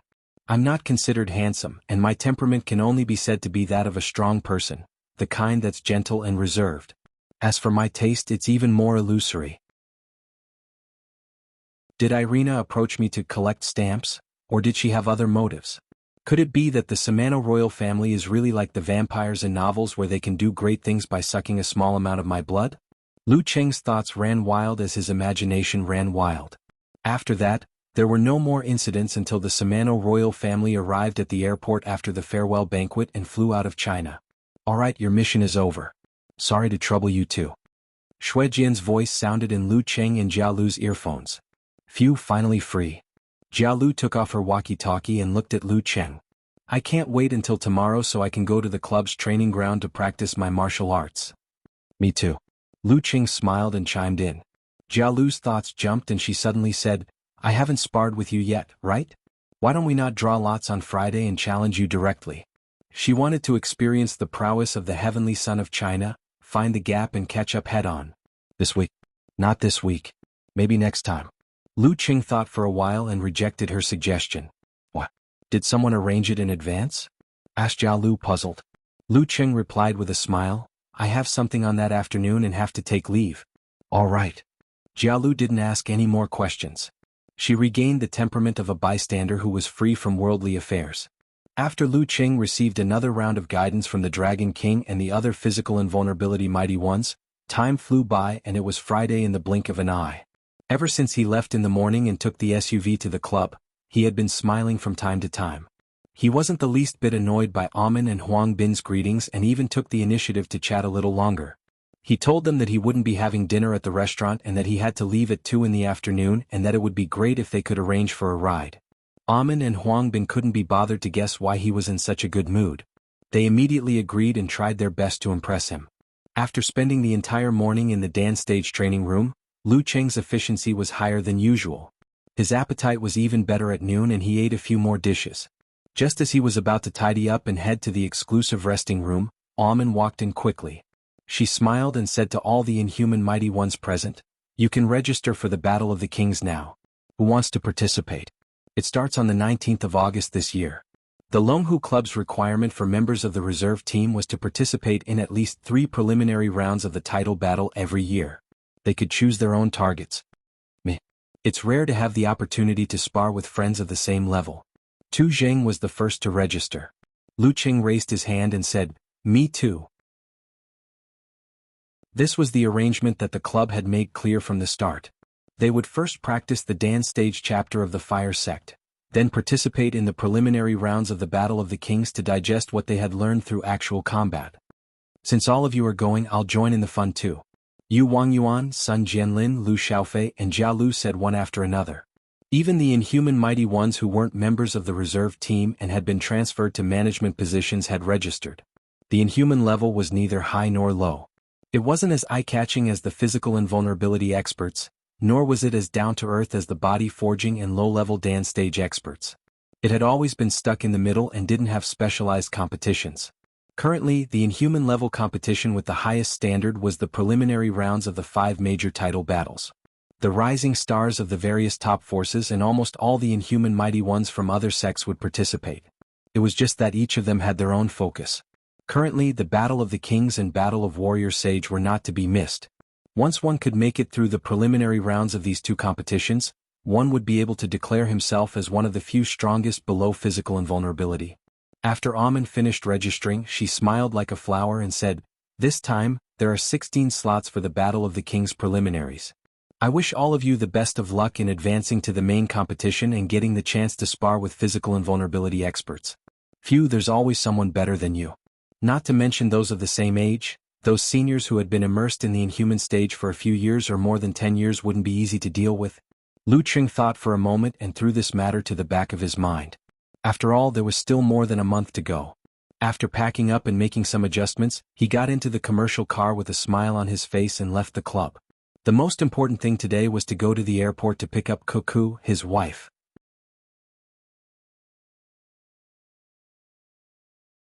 Chapter 554. July 17th, Friday, Huaqing Heishui Airport. Lu Qing sent the driver away and waited patiently. He also teamed up with Little Ming to play a few rounds of games. When the software informed Yan Zhika that her flight was about to land, he quickly announced that this was the last round and gave away his life absent-mindedly. After a while, the girl turned on her phone and sent a message to confirm that she had landed. I've been waiting for a long time. Hands on hips expression, replied Lu Qing. You're flying to Kingstown, so am I? Yan Zhika said, chin up, rolling eyes expression. Just now a boy saw that my luggage was very heavy and wanted to help me carry it. Then he realized that I could do it with one hand. His expression was quite interesting. Good-looking people can really feel the kindness of the world at any time. Lu Qing flattered without leaving a trace. While chatting on and off, his eyes suddenly lit up. He saw Yan Zhika carrying a small black backpack and dragging an orange suitcase. She walked out and entered the arrival hall. The girl's black hair fell down, slanted bangs, pure and beautiful. She wore a simple white t-shirt and dark denim shorts that only reached half of her thighs. She wore a pair of clip-on sandals, revealing her slender white legs and pink and healthy toes. She looked fresh and youthful. Lu Qing walked up to her, smiled at her and took the suitcase. You need to be qualified to carry my cousin's luggage. He continued the previous topic. Of course. Yan Zhika smiled and raised her chin slightly. Lu Qing stopped and stared at her. He suddenly laughed. I thought you would dress like a fairy, but you're dressed like a girl next door. Yenjika's eyes narrowed. I'm just afraid that someone can't control himself and let his animal instincts take over. Every time I dress up, someone's eyes are not right. It's like a person who has been hungry for a long time seeing a big meal. Aren't you on your period today? How can I let my animal instincts take over? Lu Qing felt wronged. Yenjika puffed up her cheeks, widened her eyes and pretended to be angry. That's why I'm afraid. She was afraid that someone would ask for help in other ways. She thought that after not seeing him for a month, her heart would soften and she would be influenced by him even more. She blushed and didn't finish her sentence. She immediately changed the topic and asked seriously, where are we going now? When was I not following the rules and only showing my love during your time? Lu Qing pretended to be wronged. Yes. You deserve to be praised. Keep up the good work. Yenjika had only said that in a hurry. She immediately pursed her lips and reached out to touch her husband's head. Do you think I'm a child? He pulled the girl's wrist and gestured with his chin at the location he had already scouted. Let's rent a car first. It'll be much more convenient for us to go on dates and buy groceries. He didn't have a driver's license and he had the club to arrange things for him. Cook could only come to America during the winter and summer holidays. If he bought a car directly, he could only eat dust most of the time. It was better to wait until he had booked a house and moved in before he considered it. During this period he would rent a car to deal with it. Okay. Yenjika nodded lightly and walked a few steps before asking in confusion, Cheng, you got your driver's license. Based on a certain someone's personality, shouldn't he have come to show off a long time ago? No. Lu Qing chuckled. I can only rely on you. Although he could drive by himself without a driver's license, it was best not to break the law. Yenjika opened her pink mouth, feeling both amused and annoyed. She waved her arms and said, Okay, I'll drive you. Sai, as the head of the family, you have so much to worry about and so much responsibility. That's what a head of the family should be like. Lu Qing smiled and flattered Coco. When they arrived at the car rental office, the two went through the formalities and paid part of the fee. They picked an Audi TT that Coco was comfortable with. After seeing the staff leave, Lu Qing signaled Yenjika to wait for a while. Then he opened the car door on both sides and took a deep breath. His abdomen bulged like a ball. He activated the ice spirit force, opened his mouth and sunk his chest and abdomen, exhaling the air he had just inhaled. Whoosh! Suddenly a strong wind blew in the car and the chill rushed. The accumulated heat of the summer dissipated instantly. It was many times more effective than the air conditioner. Whoosh! Whoosh! Whoosh! Lu Qing did it several times in a row, and the seats in the center console were all back to normal. Yenjika was dumbfounded, staring blankly at the side. What kind of operation is this? Lu Qing stopped and straightened his back. He gestured for her to get in and said with a smile, a friendly reminder. If the car is not parked in a shady place in the summer and has been gone for a long time, you need to cool down and ensure ventilation. Yenjika was stunned for a few seconds. She was not stingy with her praise and shouted in a slightly exaggerated manner, Brother Qing is awesome. No wonder he is a walking multifunctional home appliance. After getting in the car, she adjusted the distance and height of the seats and closed the doors and windows. When Yenjika was about to adjust the rearview mirror, Lu Qing suddenly leaned over and said with a smile, Let me help you adjust it. The girl was confused and opened her mouth slightly. She did not understand what he meant. Didn't he know that it could be adjusted electrically? Looking at the cute and beautiful face of his little fairy, Lu Qing kissed her without hesitation. He held her sweet lips in his mouth and explored deeply, dancing with the little fairy. I'm flirting with you, do you understand? Yenjika unconsciously raised her arms and hugged Lu Qing. Her eyes were half closed and the light in her eyes leaked slightly. After a while she pushed the pervert away. Just as she was about to scold him, she heard him whisper in her ear, Long time no see. Her heart softened. She muttered, Don't we talk every day? I miss you too. Their eyes met. After a moment of tenderness, Yenjika suddenly laughed and said, This is your failed flirting with Marshal Nisimo last time, right? You actually used it on me. No one else. Lu Qing answered proudly. She pursed her lips and smiled. She cleared her throat and said, Where are we going now? Home first or dinner first? Look at you. If your stomach doesn't hurt anymore, we'll go to the Lin's restaurant in the university town to eat white-cut chicken and roast goose. The restaurant that Fatty Jiang brought me to before. If you still feel uncomfortable, we'll go home first. I made some fish soup last night and put it in the fridge. I'll heat it up later and cook some noodles. It'll definitely taste good. I also bought a huge portion of old green preserved egg and lean meat porridge. It's the one that you liked the most when we came to Huaqing to watch the competition last time. I just need to cover it with Emperor Yen force and it can be eaten. Yen Zhika turned her head and looked straight ahead. She pursed her lips for more than 10 seconds. She couldn't help but smile. She asked in a sweet voice, "What if I want to eat all of them?" "Then we'll eat all of them. Lin's restaurant first, then home." Lu Qing made a decision. "Let's go." Yen Zhika dragged her last word and started the car briskly. After filling their stomachs, the two returned to Sky Capital Garden. They found a spot and parked the car. "I'm so tired. I took a plane, had my period and drove for so long." Yen Zhika locked the car door with a beep. She looked at Lu Qing and massaged his shoulders as she spoke. She looked exactly like him. Yen Zhika is getting better at acting coquettishly. Lu Qing's heart skipped a beat. Without another word he walked to the opposite side and squatted down. "Come, I'll carry you. I just want you to give me a massage later." Yen Zhika was stunned at first. Then she laughed out loud. "There are other people in the neighborhood and your teammates too. How embarrassing. It's very quiet here at night. Besides, our house is just around the corner." Lu Qing enticed her. Okay. Yen Zhika's eyes were sparkling. Her tone was a little hesitant, but her movements were without delay. With his arms supporting his knees, Lu Qing stood up steadily and carried his wife on his back. Under the illumination of the bright moon and lights, they passed through the quiet atrium and the peaceful night and successfully arrived downstairs. It was said that there was only one apartment on each floor. In fact, there were 2 elevators in each unit to prevent malfunction. Unfortunately, tonight both elevators were broken. The staff was rushing to repair them. Lu Qing didn't say anything. He stopped Yen Zhika from coming down and turned into the safety passageway. Along the stairs, step by step, he climbed higher and higher. 2 slender legs swayed gently beside him. Little Fairy was humming a faint melody in his ears. Europe, John Wilberg.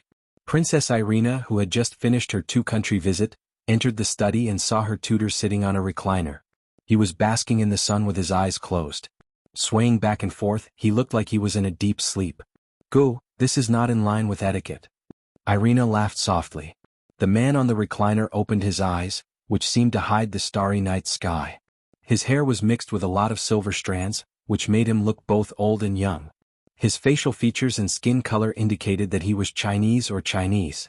"I'm going out for a trip recently." The man smiled. Irina's eyes darkened. She pretended not to care and asked, "Going to China?" "Yes. I'm going to see that heavenly son of China. Just for a while." Good Dan Ran answered calmly. He flicked the quaint robe he was wearing. Irina didn't recognize this kind of clothes with a strong oriental flavor before. Later she found out through the internet that it was called Yue. The Chinese words that were often paired with it were Yue and Xingguan. P.S. Third update for you. Yesterday's update has been made up. Looking for recommendation tickets on Monday.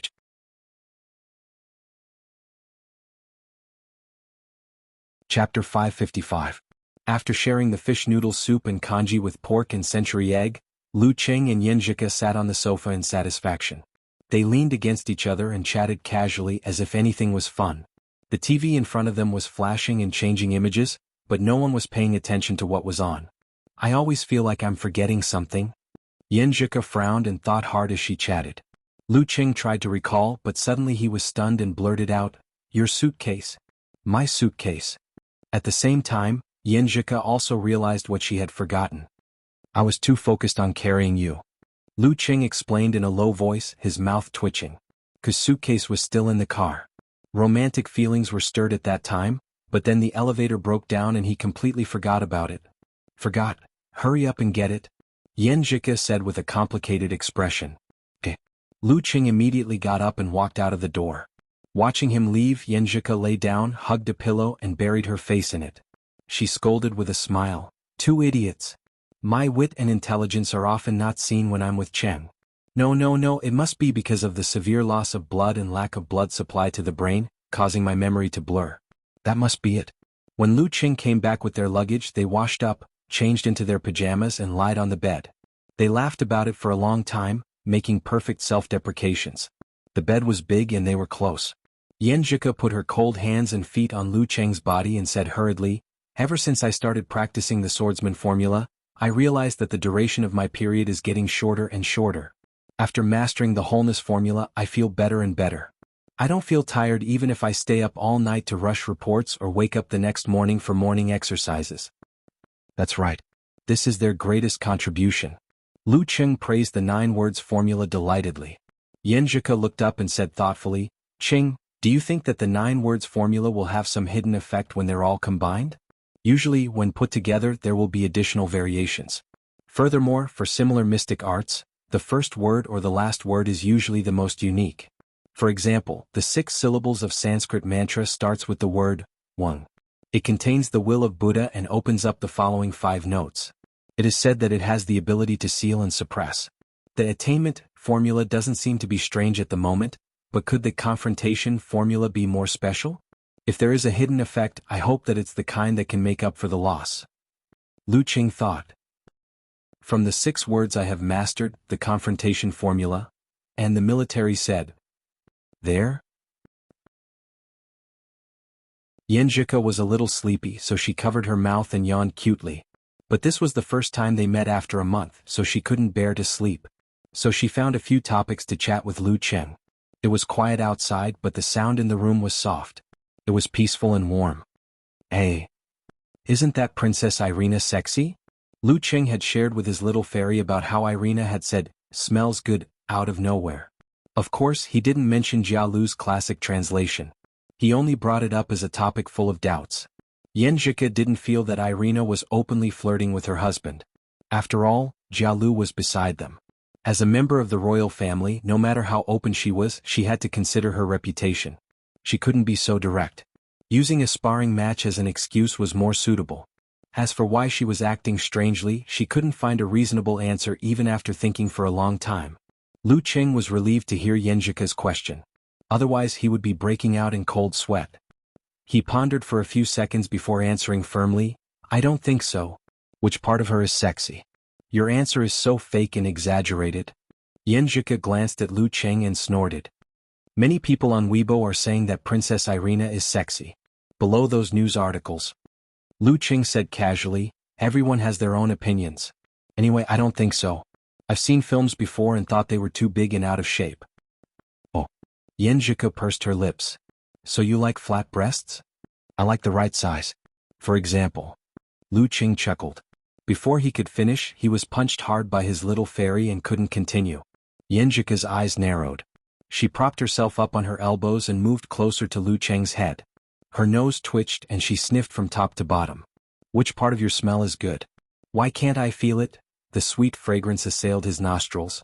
Her breath tickled his heart. Her delicate body pressed against him and rubbed against him. Lu Cheng's heart rippled. Desire rose rapidly and he couldn't control himself anymore. You pervert. The girl felt a familiar resistance. She was stunned at first.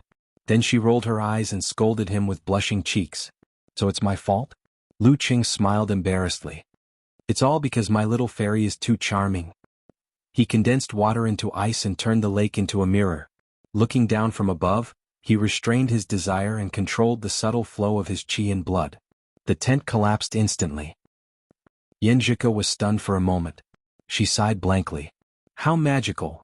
Ever since he entered the realm of all-seeing God, Cheng had developed a lot of strange abilities.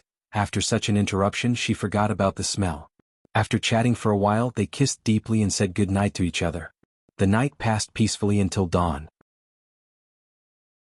The next morning, after the couple finished their training, they drove to Longhu Club. Why don't I go?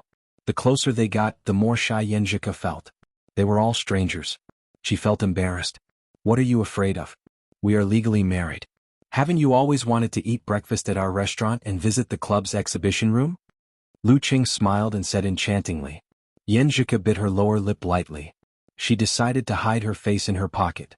Well, actually I want to go to the places you've been to and experience the life you've lived. When they arrived at the club and parked the car, Lu Cheng saw Amin and Huangbin approaching before they could enter. I mentioned her yesterday. She's my wife. Lu Cheng introduced Yanjika frankly. He had called the assistant team and told them that he would be bringing his family to visit the club today. He also asked the kitchen to prepare more dishes. Your girlfriend is so pretty. Amin complimented sincerely. Wife, it's my wife. Lu Qing emphasized in his heart. While casually exchanging pleasantries, he pulled Yan Zhika, who had suddenly become gentle and graceful, into the club and into the restaurant under the escort of Amen and Huang Bin. As the two of them were whispering sweet nothings, they left home late. There was no one in the restaurant for breakfast, giving them a quiet date. After filling their stomachs, they went to the exhibition room on the third floor. It was very spacious with all kinds of trophies on display. There was also a room dedicated to broadcasting Longhu Club's glorious moments and classic battles. I feel like I can watch this for many days. Yan Zhika sighed. She turned to Lu Qing and said, "You go ahead and practice. I'll be fine here." Seeing Lu Qing hesitate, Amen stood up immediately. "Mr. Lu, don't worry. I'm free today. I'll keep Miss Yan company. I won't let her be unfamiliar with this place. Everything else could be pushed aside." "Thank you." Lu Qing was relieved. He smiled sincerely and nodded. His impression of Amen improved instantly. This girl is very reliable. I'm going to the training room. Let's talk on QQ. Lu Qing raised his phone to Yan Zhika and got a sweet smile in response. Huang Bin, who was watching from the side, felt bitter. He wanted to compete with Lu Qing, but he didn't dare. A grown man trying to curry favor with Lu Qing's girlfriend. No matter how sincere he was, it would make Lu Qing feel uncomfortable. It would be counterproductive. This society is unfair to men and women, but sometimes it's more convenient for girls to do things. Amen didn't notice Huang Bin's expression. Her mind was filled with Lu Qing's sincere thanks. This is unprecedented. She suddenly felt that she had found the pulse of this heavenly son of the era. He's probably a henpecked husband. Pleasing his girlfriend is more effective than pleasing him. They focused on practicing martial arts and chatted occasionally. Once it was noon, Lu Qing immediately left the training room. He went to the exhibition room to watch classic battles with his little fairy for half an hour before heading to the dining hall again. At this time, Tu Zheng, Jialu and the rest were still eating halfway and hadn't left yet. "This is my wife, Yan Zhika." Lu Qing smiled and introduced her to everyone. "This is the captain of our reserve team, Tu Zheng and Team Tuesday. This is Yu Wang Yuan, a perfect match." Tu Zheng and the rest praised with a smile. "She's also very talented," Lu Qing complimented. He didn't exchange more pleasantries with them and pulled Yan Zhika to choose the food. When the table was filled with food, Yan Zhika looked left and right. She lowered her voice and laughed. "It feels like I'm here to declare my sovereignty." "Yeah, do you want a stamp?" Lu Qing raised his arm and said humorously. "Just a stamp that says only for little fairy?" Yan Zhika looked up and said jokingly, "I want to cover my face so that everyone can see it at a glance." "Come." Lu Qing laughed and pointed to his mouth. In return he got a flirtatious look. Just like that, the two of them settled down in watching. They went on dates during the weekends. Usually one would focus on practicing martial arts and rest early while the other would visit, study, discuss, or interact. It was a sweet and warm life. When the girls' period was over, Lu Qing almost tasted the feeling of not attending morning court. Fortunately, he persevered with great perseverance. In the blink of an eye, August came. Longhu Club would begin its 2-week away trip. Yan Zhika would have to return to Xioshan in the middle of the month to spend some time with Father Yan and Empress Dowager. She would come back for another 2 or 3 days before flying to Connecticut. She would depart from Huaqing. August 5th. The night was dark and the sea was dark. A ship sailed over the international waters and stopped at the border. "All right, you can go back now," a man wearing a simple feathered coat said to the ship owner. His black hair was mixed with silver strands, but he looked very young. The ship owner looked left and right but didn't see anyone coming to help. At this moment, his heart skipped a beat. He turned around and saw that the strangely dressed man was nowhere to be seen. Splash! The sea crashed onto the shore and rolled up waves. A figure walked out of the water. His hair was wet and his clothes were sticking to him. Stepping onto the beach, the man walked while ice flakes fell. In the end, white steam rose around him and he was as dry as before. P.S.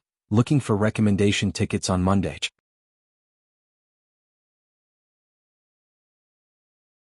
Chapter 556. August 9th, Sunday, 8 o'clock p.m. A taxi turned the corner and headed for Sky Capital Garden. Lu Qing sat on the right and looked out of the window. He suggested to Yan Zhika, "Why don't we let the driver drive us there and buy some fruits before we go home?"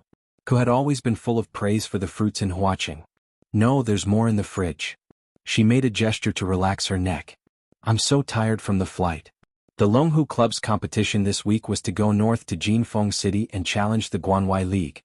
They had almost crossed the entire country. Lu Cheng and Yan Zhike set off on Thursday, August 6th. They went to see Xing Jingjing and watch the battle.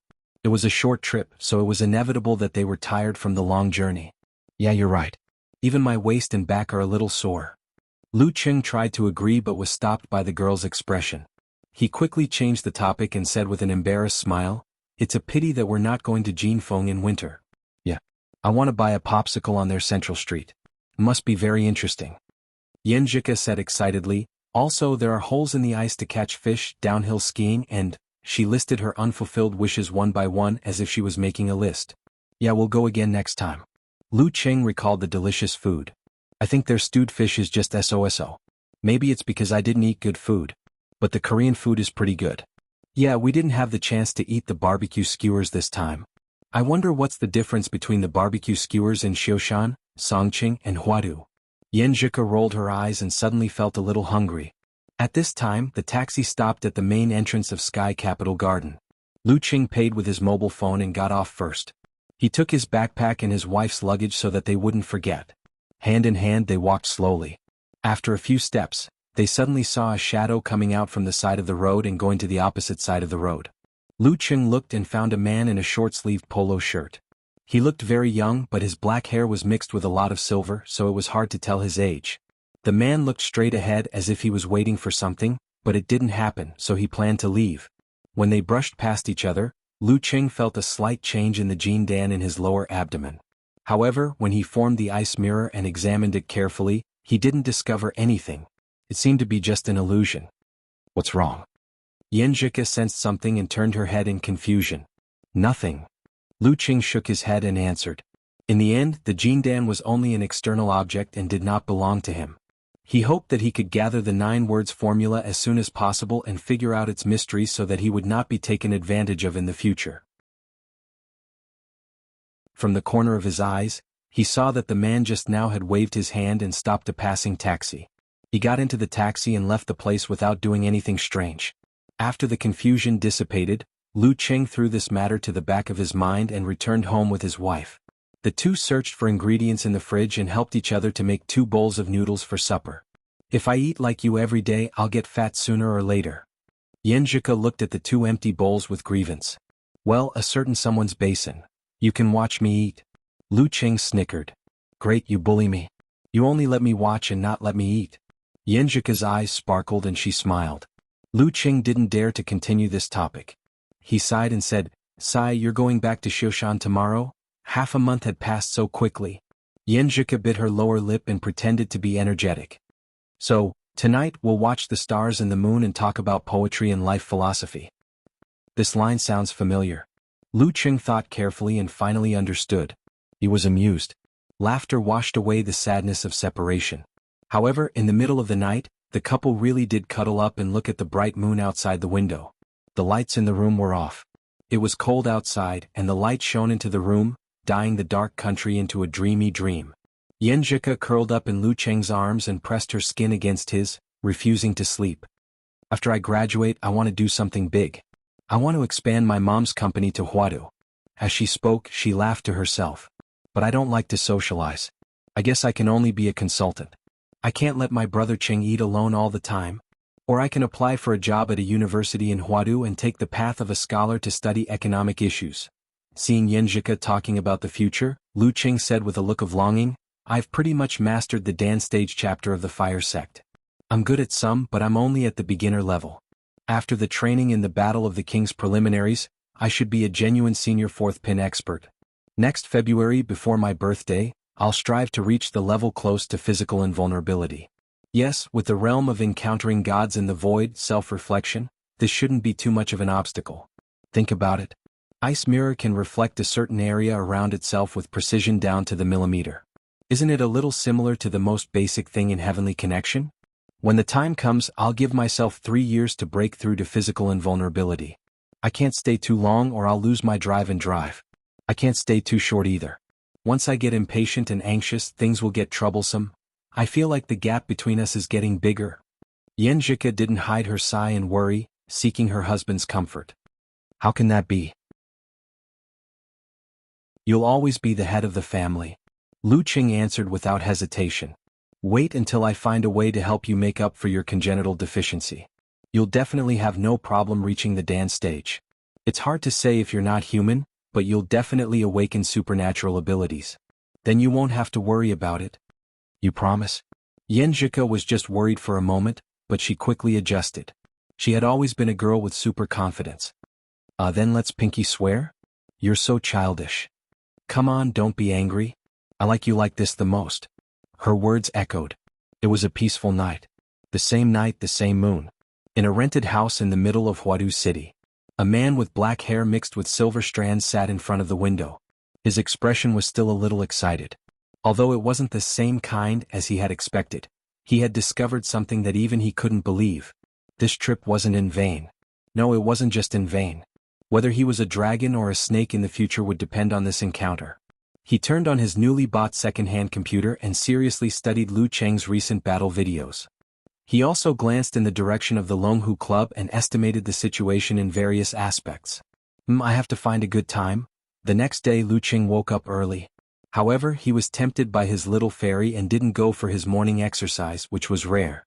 When Yenjika's flight took off, he made up for his training and punctually attended the tutorial class for physical invulnerability mighty ones in the afternoon. In the blink of an eye, it was Friday again. However, the training session for the reserve team was cancelled. This was because the next week was the preliminaries for the Battle of the Kings. They had to depart on Sunday. Everyone had to adjust their physical and mental states in advance to deal with this. On the afternoon of August 16th, on the high-speed train to Linfu, Lu Qing sat by the window and chatted with Yenjika about the title battle on his phone. In his free time he found Priest, and sent him a message, "Do you have a date?" After sending it he suddenly felt that something was amiss. He quickly added, "A date for the Battle of the Kings?" More than 10 seconds later, Peng Liyun sent an emoji wiping cold sweat. "I thought your account was hacked." Without waiting for a reply he quickly added, "I'm also in the realm of encountering gods in the void. Let me give you a reminder so that you won't be careless. If you want to win, you have to win against an opponent in the best condition, right? This guy's improvement is fast." Lu Qing secretly praised. Laughing out loud expression, he replied, "I think so too." Priest actually dared to reveal his strength now? Has he developed his wave after wave divine skill before the competition? Peng Liyun didn't continue on this topic.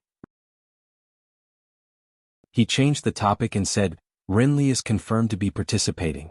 Daxing Temple has also sent a few outstanding mighty ones. The same goes for the other sects and families. Don't underestimate them. Speaking of which, I haven't really fought with a direct disciple of Daxing Temple. This is a good opportunity to experience it." Hands on hips expression, Lu Qing said excitedly. "I say, Lu Qing, can you not send me childish emojis when you're talking to me online? Every time I see you send such emojis, I'm thinking how sad it is to be defeated by such an opponent." Peng Liyun sent an emoji covering his face and sighing. He didn't delete all the words. "Damn Taoist, you have such a venomous tongue? Also, what does that too mean? Explain." Before Lu Qing could type, a message from Renli suddenly came in. "Lu Qing, I think we've only fought once? And it's a draw. Let's determine the winner this time." "Sure." Lu Qing agreed without hesitation. At this moment he thought of An Chaoyang and wondered if he should ask Hipster if he would be participating in the preliminaries of Battle of the Kings. This guy had said a while ago that he was about to break through. Did he? Before Lu Qing could ask An Chaoyang, Hipster had already sent him a message. "I'm in Linfu. Want to meet for dinner tonight?" "Sure." Lu Qing sent an emoji of "There's only one truth." "You've broken through?" "Yeah, I've finally reached the inhuman stage. I've also stabilized my foundation." And Chaoyang replied, half happy and half sad. "Congrats, congrats." Lu Qing glanced at Tu Zheng and the rest at the side and lowered his head again. He found a name but didn't dare to ask. This name was brother-in-law. Ku said that he hadn't broken through in June. If he were to ask if he would be participating in the Battle of the Kings, it would definitely be a blow to him. Forget it, there's still a chance in the future. Lu Qing was in a slightly complicated mood when the high-speed train stopped at Linfu Station. This was a city famous for the Battle of the Kings.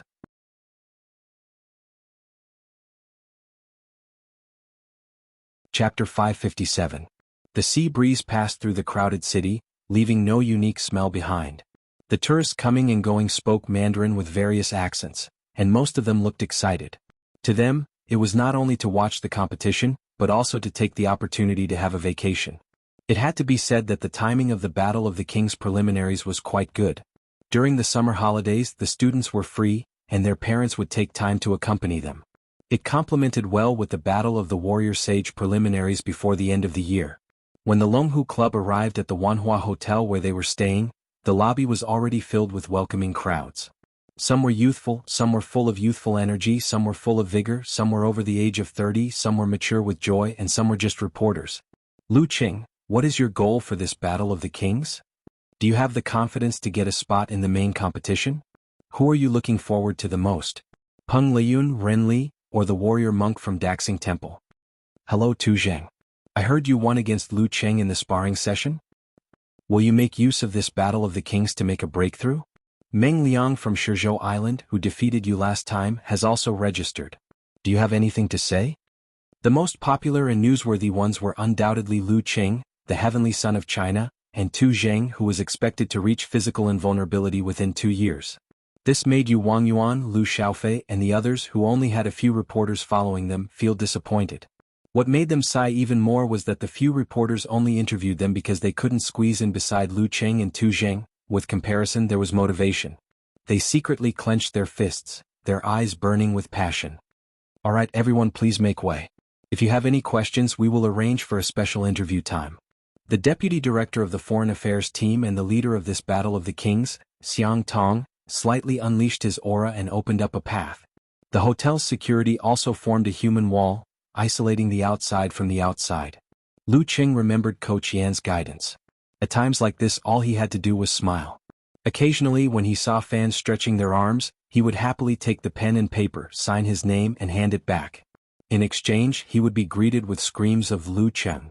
After trekking for a while, they finally entered the elevator and arrived at the 33rd floor.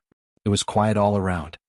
This is an individual competition, so there are no hard and fast rules. There are only 2 reminders. Leader Xiang Tong clapped his hands and said with a smile, "First, don't miss the competition. Second, try not to cause any trouble." Okay. Everyone answered casually. Then they took their room cards and went to look for their rooms. Lu Qing told the team leader in private that he would not be joining them for dinner because he had an appointment with his friend. No problem, as long as it doesn't affect your condition. Xiang Tong smiled ambiguously and nodded. What kind of thinking is this? Lu Qing emphasized, male friends. Oh. Xiang Tong's eyes suddenly became strange. He took a step back and then laughed. I'm just kidding. Psycho. Lu Qing's mouth twitched as he cursed in his heart. He was deeply concerned about the leader's brain. After entering the room, Lu Qing put away his luggage and tidied up. He waited for a while until the sky turned dark. Then he put on his black-rimmed glasses, changed his clothes, and slipped out of the hotel. He walked on the hot road. After leaving the Wanhua Hotel, he stopped the taxi and went to Guanchao Street. The street was full of seafood stalls. It was crowded and bustling. In front of the well-decorated Linfu Century grilled fish restaurant, and Chaoyang, who still had his artistic hair, was wearing headphones. His hands were in his pockets and his eyes were half closed. He looked peaceful as if he was sleeping. I've made a reservation. He smiled and greeted Lu Qing. Lu Qing's nose twitched as he tried to distinguish the smell in the air. It smells good. A local friend recommended it. It can't be wrong. And Chaoyang smiled and turned to enter the restaurant. A local friend. Lu Qing casually repeated. And Chaoyang looked as if he would fall asleep at any moment. I met him on a travel forum. He likes music. Sounds complicated. Lu Qing pulled out a chair and sat down. He looked around and said, should we order the fish first or wait for Priest and Rinli? Let's order first. We eat a lot, so we need to prepare. And Chaoyang thought for a while and asked, how long before they arrive? Aren't you the one contacting them? Lu Qing asked blankly. I thought you would contact them. And Chaoyang stared at him. Shouldn't it be the person who is supposed to treat? After a short pause, Lu Qing tried to shift the blame. When we were in Xinxiang, you were the one who was more active and contacted everyone. And Chaoyang analyzed his thoughts. There was another moment of silence. Lu Qing sighed and picked up his phone. Should I ask them out now? Forget it. It's almost dinner time. They're either not here yet or have already eaten. Let's meet again in a few days. And Chaoyang laughed at himself and got up to order the fish. When he came back, he sat back down and took off his headphones. He put them aside and put them on. He put on a serious expression as he ate and chatted with Lu Cheng. "Hipster, this is the highest respect you can give your friends, right?" Lu Cheng joked. Even though he didn't listen in the past, he would still hang his headphones around his neck. "Are you praising me or mocking me?" And Chaoyang laughed. "How is it? Have you mastered the Dan stage chapter of the fire sect?" "I've already mastered what I need to," Lu Cheng answered concisely. He then asked, "What are your plans this time? Are you going to amaze the world with a single brilliant feat?" "Don't make fun of me." And Chaoyang laughed and shook his head. "I just broke through not long ago and have just stabilized. I'm just here to see the world and train myself. I don't have any extravagant hopes. You, on the other hand, haven't you thought about getting a spot in the main competition?" "I'd be lying if I said I didn't," Lu Cheng answered honestly. "Then you'll have a lot of competition. This time, all the strongest reserves and seniors of the top forces are here. Many of them are on par with Tu Zheng or even stronger. For example, Fa Zhen and Ji Ren from Daxing Temple, Ming Shi from Shangqing Sect, Go Wen from Xuanwu Sect, Qing Feng from Shushan Study, Wang Xin from Yanzhao League, Zheng Shi Duo from Guanwai League, Meng Liang from Shizhou Island." And Chaoyang said as he pondered, "Fa Zhen is here too? He's from my grandfather's generation." Lu Cheng was shocked. Fa Zhen was the junior brother of Daxing Temple's abbot Fa Yuan and the martial uncle of wisdom King Ji Hai. He was 51 years old this year and belonged to Geezer Shi's generation of inhuman mighty ones. He had been a reserve physical invulnerability expert for more than 20 years. Unfortunately, he hadn't been able to break through. Although it was hopeless now, he had been at the peak of inhuman for so many years and his body hadn't deteriorated. He was definitely an expert not to be underestimated. But didn't this old man know the eminent monk, cultivate his mind and spirit and meditate on Wukong? Why did he come here to register for the Battle of the King's preliminaries? As for Ji Ren, he was the senior brother of wisdom King Ji Hai and living Buddha Shirshan. He was 29 years old and had a chance of attaining physical invulnerability. Living Buddha was different from the orthodox lineage of Daxing Temple and had a different title. As for Ming Shi, Go Wen, and the rest, although they weren't heavenly sons of the era, they were reserve physical invulnerability experts of various big forces. Go Wen was the strongest expert of Xuanwu Sect, the former warrior sage and grandmaster, Long Dam that protects the sea Ma Xinghong, believed that she would break through in the coming year. Hearing Lu Cheng's surprise, and Chaoyang smiled and said, "Senior Fa Zhen has always had a regret. He has never entered the Battle of the King's main competition. Therefore he is here to fulfill his wish. He's bullying the younger generation." Lu Cheng joked. Including the second and third Inhumans, the police force, martial arts school, and the mighty ones who have transitioned into different professions, the number of people who have registered for this preliminaries is probably more than 400. And Chaoyang sipped his tea and discussed the Battle of the Kings with Lu Cheng. Of course, this didn't equate to all the Inhumans. They had a great time talking about this topic that everyone was interested in. The grilled fish was delicious too. It was fragrant and made people want to eat more. After the fun, Lu Cheng returned to the hotel and video called Yanzhika to talk about the mighty ones he had just mentioned. The next evening, the registration closed. 2 hours later, the organizer announced the matchups for the first round. The competition this time would be held in 4 venues at the same time. There would be battles in the morning, afternoon, and night. The first round would last for 2 days. It would be a single elimination round. After that, it would be the same. When there were 64 people left, the double elimination round would begin. The remaining 16 people would enter the main competition. Lu Cheng browsed the web looking for his name.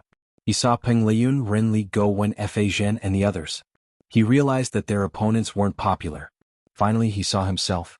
Morning of the 19th, Guanhai Martial Arts Stadium, 6th round, Longhu Club, Lu Cheng. On the other side of the dash was Shizhou Island, Lin Yu. "Cheng, this is a famous senior." Beep. Yanzhika sent a message. Lu Cheng copied the name and typed it into the search box. Soon he got the information of his opponent. Lin Yu, 42 years old. He had been at the inhuman stage for 16 years. His immortal flesh was terrifyingly strong. He had been at the high pin level for a total of 16 years. "I just want to enter the second round uneventfully." Lu Cheng replied to Ku with an emoji of covering its face and sighing. In a small hotel in Linfu, a man with black hair mixed with silver strands looked at the computer screen and shook his head slightly. On the morning of the 19th, A reporter stopped Lin Yu outside the Guanhai Martial Arts Stadium. He asked the successful Mighty One, "What are your thoughts on picking Lu Qing?" Lin Yu smiled and said, "Beat him while I still have the chance."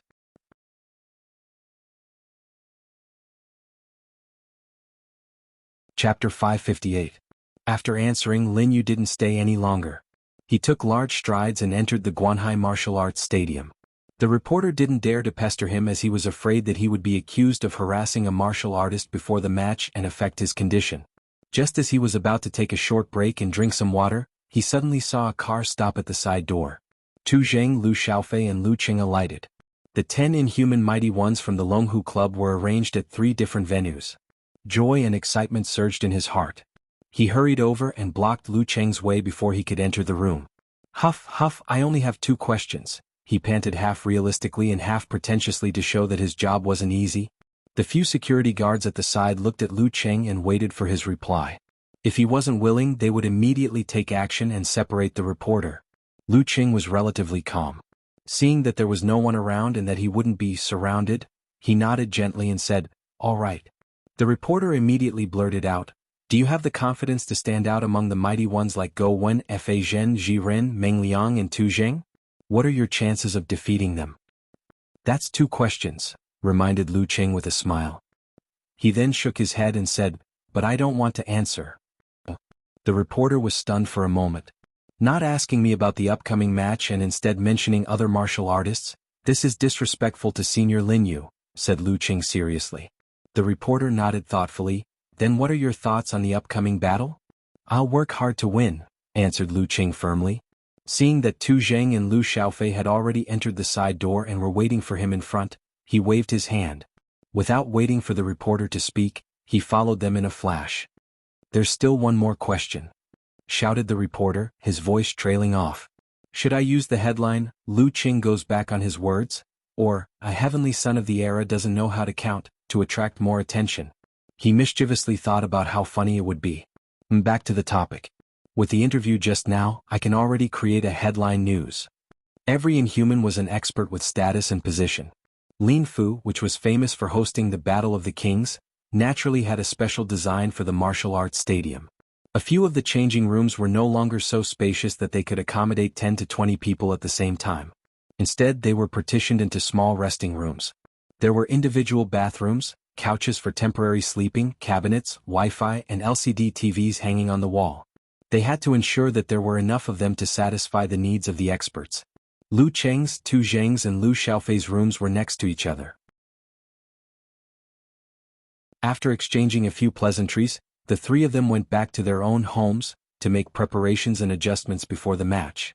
Not long after, the first match of the Guanhai Martial Arts Gym began to play on the TV screen.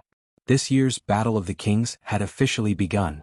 It was different from the individual competitions of lower ranks. Due to the fact that high-ranked fights would affect the surrounding areas, one arena could not be divided into 5 or even 10 arenas to prevent them from getting too close to each other and affecting each other. That was why only the central arena had fights. The surrounding arenas were empty, acting as isolation zones. In this way, in addition to the seats closest to the arena being empty, the safety of the audience and the need to watch the matches in clear view were met. Lu Qing turned the channel leisurely. Sometimes he would watch the local matches, and sometimes he would pay attention to the fights in other arenas. During this process, he held his phone in his hand and exchanged views with Yan Zhika as they discussed their opponents. Only when the 4th match of the Guanhai Martial Arts Gym ended did he lock the screen. Leaning back, he closed his eyes and recharged his energy. Through the fine control of his body, his condition quickly climbed to the peak. In Lu Cheng's fan forum, Eternal Nightfall, Yin Shaoling commented, "Excited. It's been 4 months. I can finally watch my Lu Cheng's matches again. I've captured a Liaozi. Where have you been recently?" Unparalleled Dragon King was shocked. Yin Shaoling replied matter-of-factly, "I haven't been missing. I've been lying in bed every day watching TV programs and dramas. I've also been reading the forums every day. I've been busy managing them. It's just that I'm too lazy to type." "You're lazy to a certain extent?" Brahmin replied. "I wasn't even this dispirited after my middle school exams." She had just graduated from her 3rd year of middle school this year. "I'll be in my 3rd year when school reopens. In a year I'll be in my 4th year. In another year I'll be working. Just let me cherish the last few times I'm dispirited." Yan Shaoling didn't feel ashamed at all. Look, even a lazy person like me has specially come to the forum to discuss the match. Lu Qing will definitely win today. Should keep a low profile. Save your luck. All the good names are taken by dogs, replied. A lot of cats also popped up. Yan Shaoling, have you memorized the vocabulary yet?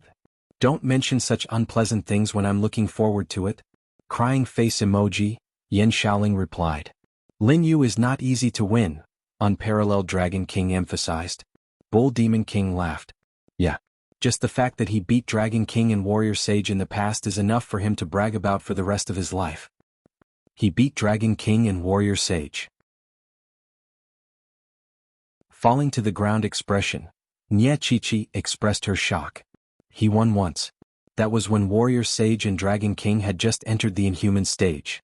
With the strength of a senior 4th pin, he won one match in the Master Battle and one in the Supreme Class Battle. Unparalleled Dragon King explained with a smile. As expected of a senior, Brahmin heaved a sigh of relief and praised. This is all old news. The martial art that I'm most envious of in my life is the immortal flesh. Okamoto's fans snickered. What's the most important thing for a man?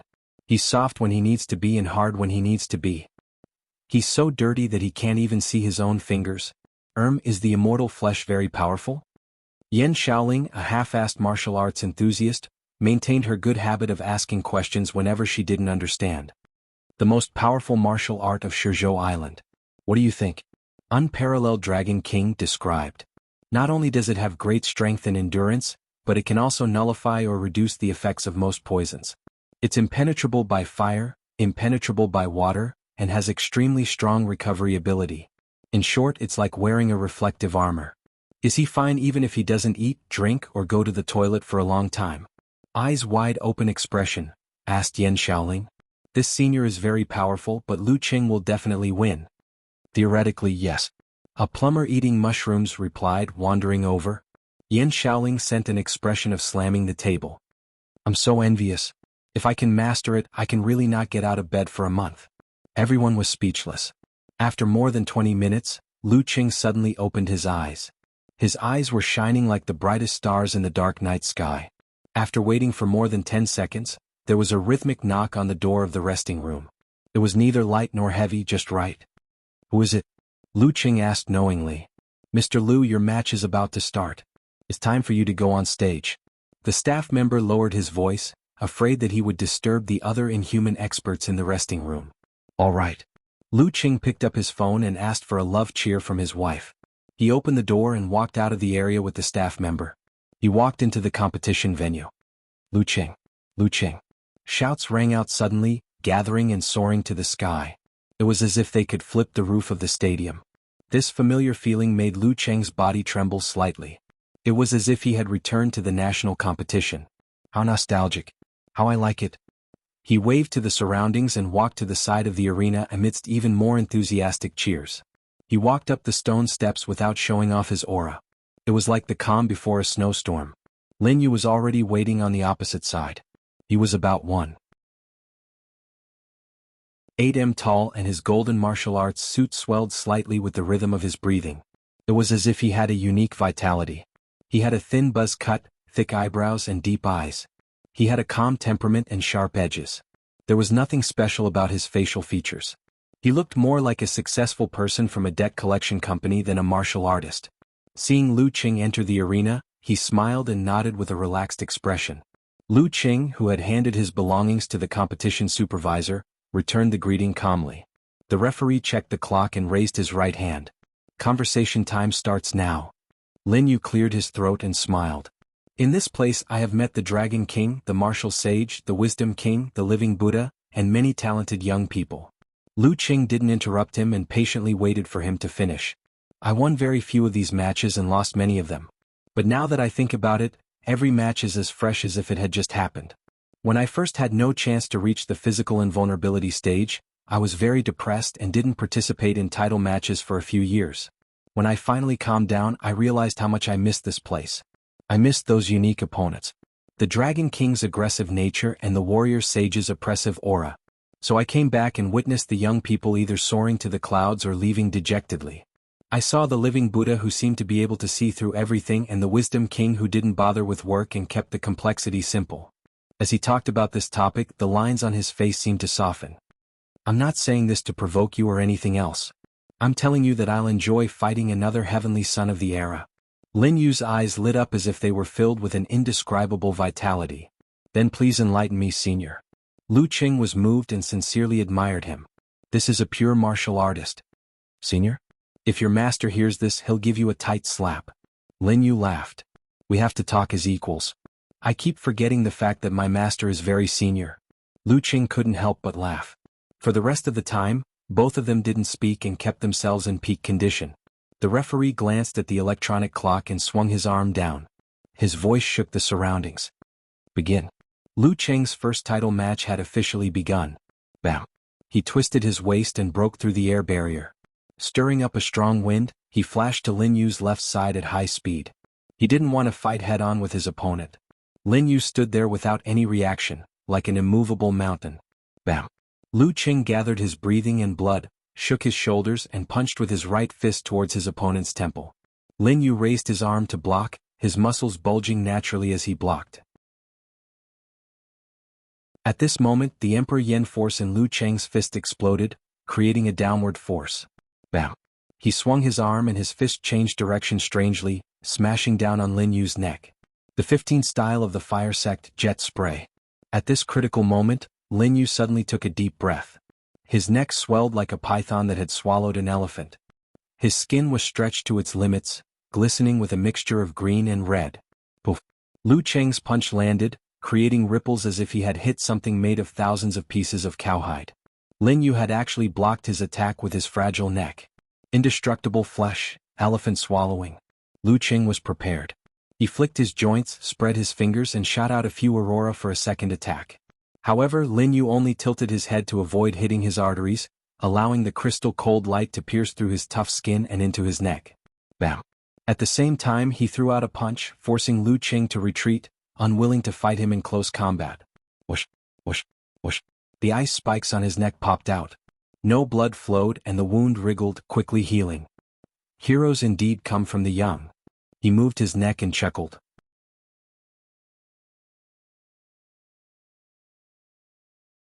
Chapter 559. Heroes indeed come from the young. As soon as he finished speaking, Lin Yu's bones cracked and his muscles tightened and loosened. It was as if there were thousands of lungs in his body that were pulling bellows, creating a roar that reverberated in the stadium, forcibly suppressing the waves of cheers. It was as if an army of fierce tigers was roaring in the forest. Bam. Lin Yu took a big stride forward, using distance reduction and exploding the air barrier, causing the strong wind to hit Lu Qing's face. He raised his right arm, seemingly clenching his fist like a tiger's claw. He swung it down fiercely, creating another tiger's roar and leaving a trail of white air behind him.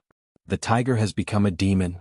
Praised unparalleled Dragon King in Lu Qing's fan forum. To be able to practice the most common and common tiger form to such an extent and display such a level, it was truly not easy.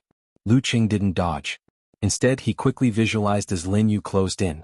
First, it was the deep and cold universe, followed by the appearance of thunderclouds that broke the silence. Using the realm of encountering gods in the void, he reduced the preparation of his muscles, fascias, organs and chi and blood. He shook his right shoulder and swung his arm upwards. His fist shot into the sky like a cannonball. Severe warning. In a battle of this level, Lin Yu's attacks weren't tight enough, nor were they roundabout. This gave him enough opportunities to use simplified physical invulnerability moves. He wanted to see if his opponent was equally outstanding in terms of mental strength apart from physical strength. Bam. Lu Qing's sky rocket cannon hit his opponent's swinging fist. A cold light flashed and covered the entire area. The tiger claw that was about to pop out froze on the spot. Lin Yu's eyes were blank as though frozen. Raising his shoulder and swinging his left arm, Lu Qing spread his fingers. His fascias protruded as he dug at his opponent's eyes. Kill him while he's down. But at this moment Lin Yu, whose eyes were blank, tilted his head and instinctively raised his other arm to block Lu Qing's grab. He completed the block while his mind was frozen. Indestructible flesh, thoughtless and thoughtless.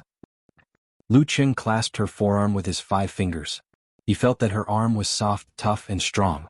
Her strength was enough to tear apart steel plates, but she only tore his sleeve. At the same time, Lin Yu regained consciousness due to his indestructible flesh body's high resistance to mental attacks. He tightened his thighs and whipped out his tiger tail. Like a steel whip made of alloy, he lashed out abruptly and viciously at Lu Cheng. Compared to the Golden Bell Shield, the indestructible flesh body and the body of the unmovable Wisdom King each had their own strengths. It was precisely because of this that Lin Yu dared to be so bold and unafraid of simplified physical invulnerability moves. Bang!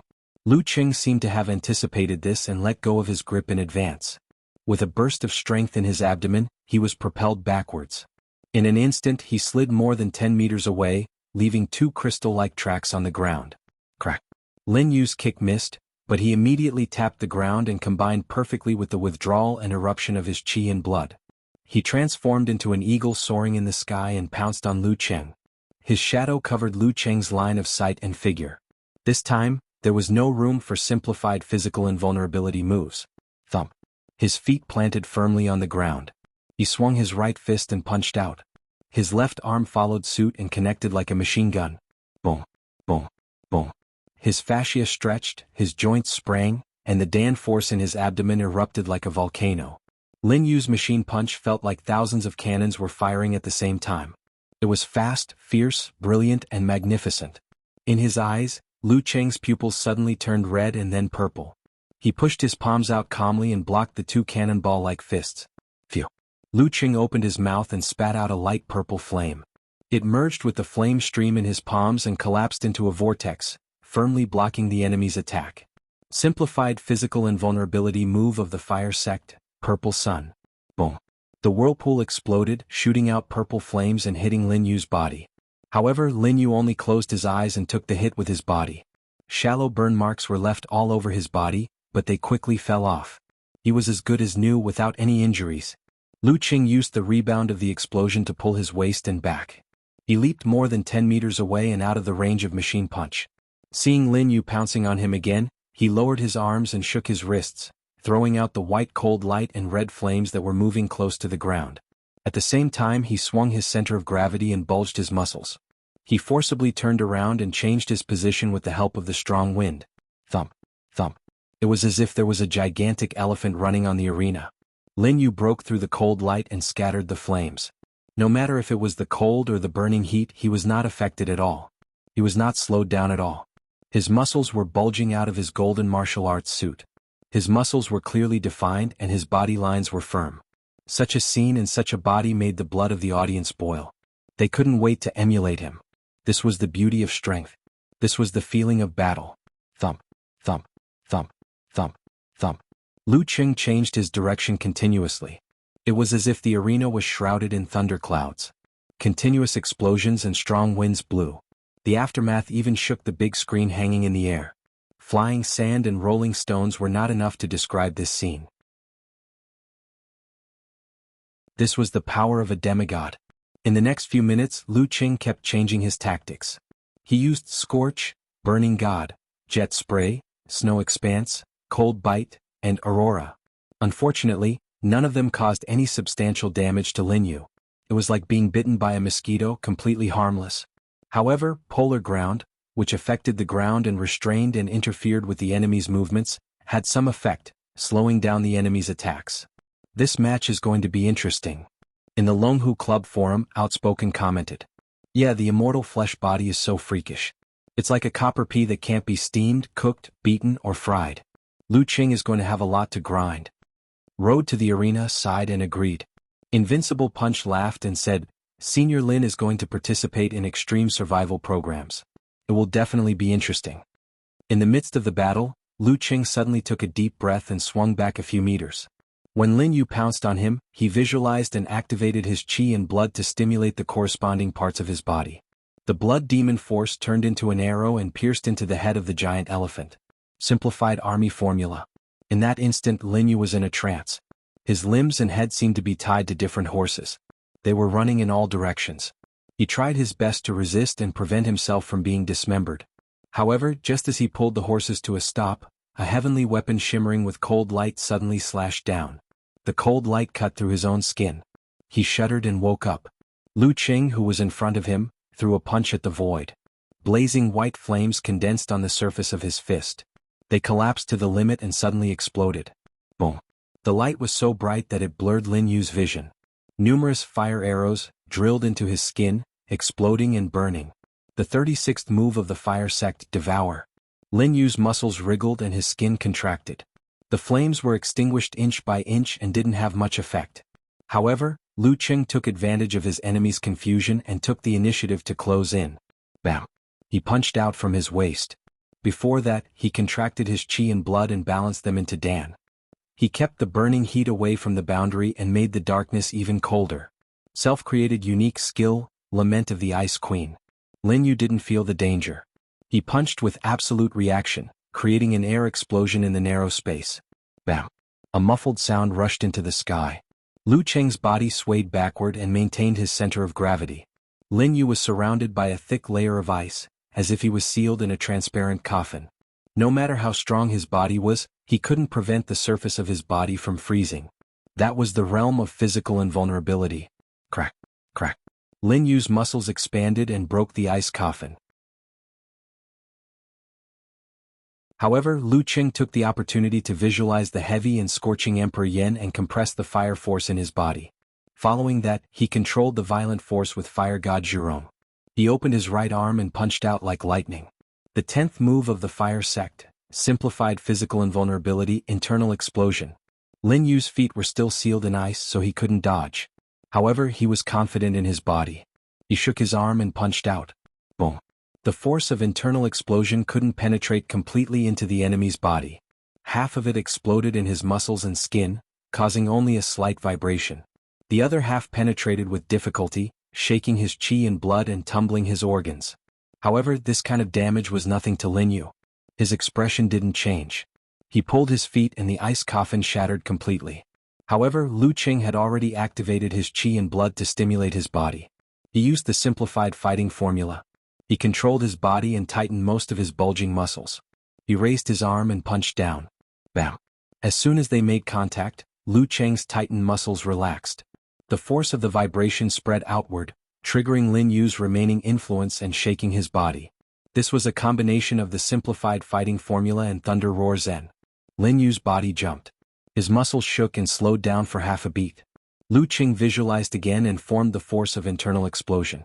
He punched out again. Boom, bam, boom, bam. Lu Qing stretched his back and threw out punch after punch. He combined internal explosion with fighting formula. One caused damage, the other controlled. Lin Yu, who hadn't reached the realm of encountering gods in the void, fell into a passive state. He could only hold on bitterly, unable to find a way to break the situation. Once, twice, thrice, 4, 5. Lu Qing used the simplified fighting formula 5 times and landed 5 internal explosions on his opponent. If it were any other inhuman mighty one, they would be severely injured even if they didn't die. However, Lin Yu was only bleeding from the corner of his mouth. His condition was deteriorating and he wasn't at his limit yet. However, this way, even if Lu Qing didn't use the simplified fighting formula, his Dan Force explosion and tremor punch could still affect and control Lin Yu's body, which was injured by the recoil. 6 times, 7 times, 8 times. Lu Qing landed another 3 internal explosions on Lin Yu. Every punch landed on flesh with insane strength. The audience's blood boiled. Bam! Lu Qing took a step forward. His eyes were wide open. His body became abnormally tall, like a god descending to earth. He spread his right arm and threw out another internal explosion. Lin Yu, whose eyes were in a daze from the shock, subconsciously raised his arm and blocked. Boom! The sound of an explosion came from within. Lin Yu's muscles trembled. His body stiffened and stopped moving. Lu Qing took the initiative to back away and put some distance between them. The referee raised his right hand and announced loudly, "Lu Qing wins." Lin Yu's lips moved as if he wanted to say something. However, when he opened his mouth, blood spurted out. His entire body fell to the ground like a toppling mountain. Clang. The sound stunned many of the audience. In the Longhu Club forum, Pig Riding Knight said blankly, "What was Lu Qing doing earlier? He would have won earlier."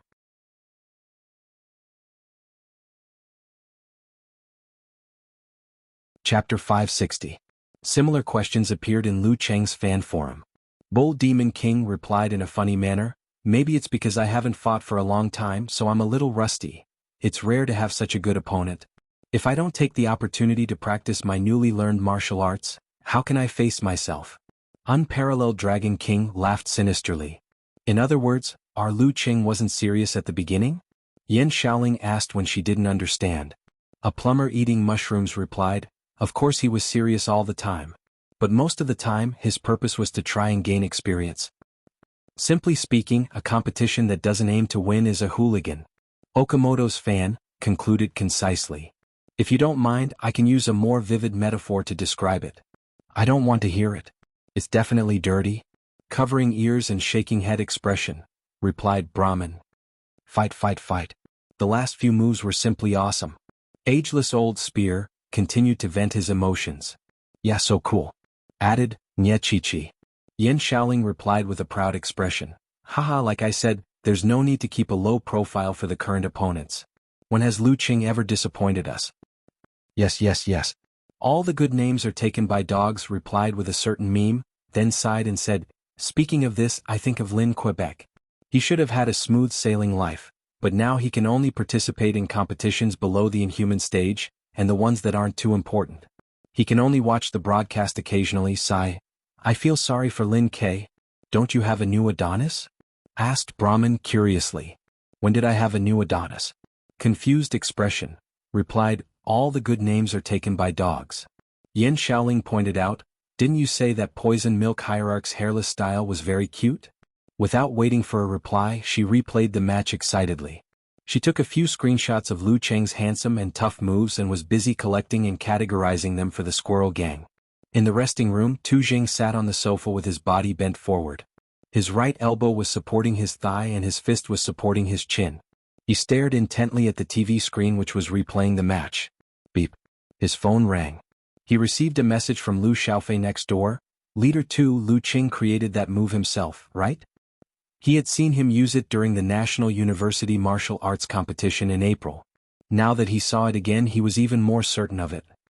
Yeah, it should be the result of comprehending boundless starry sky, absolute frost. That move was originally not perfect enough, but for him to come up with something new, it is indeed impressive.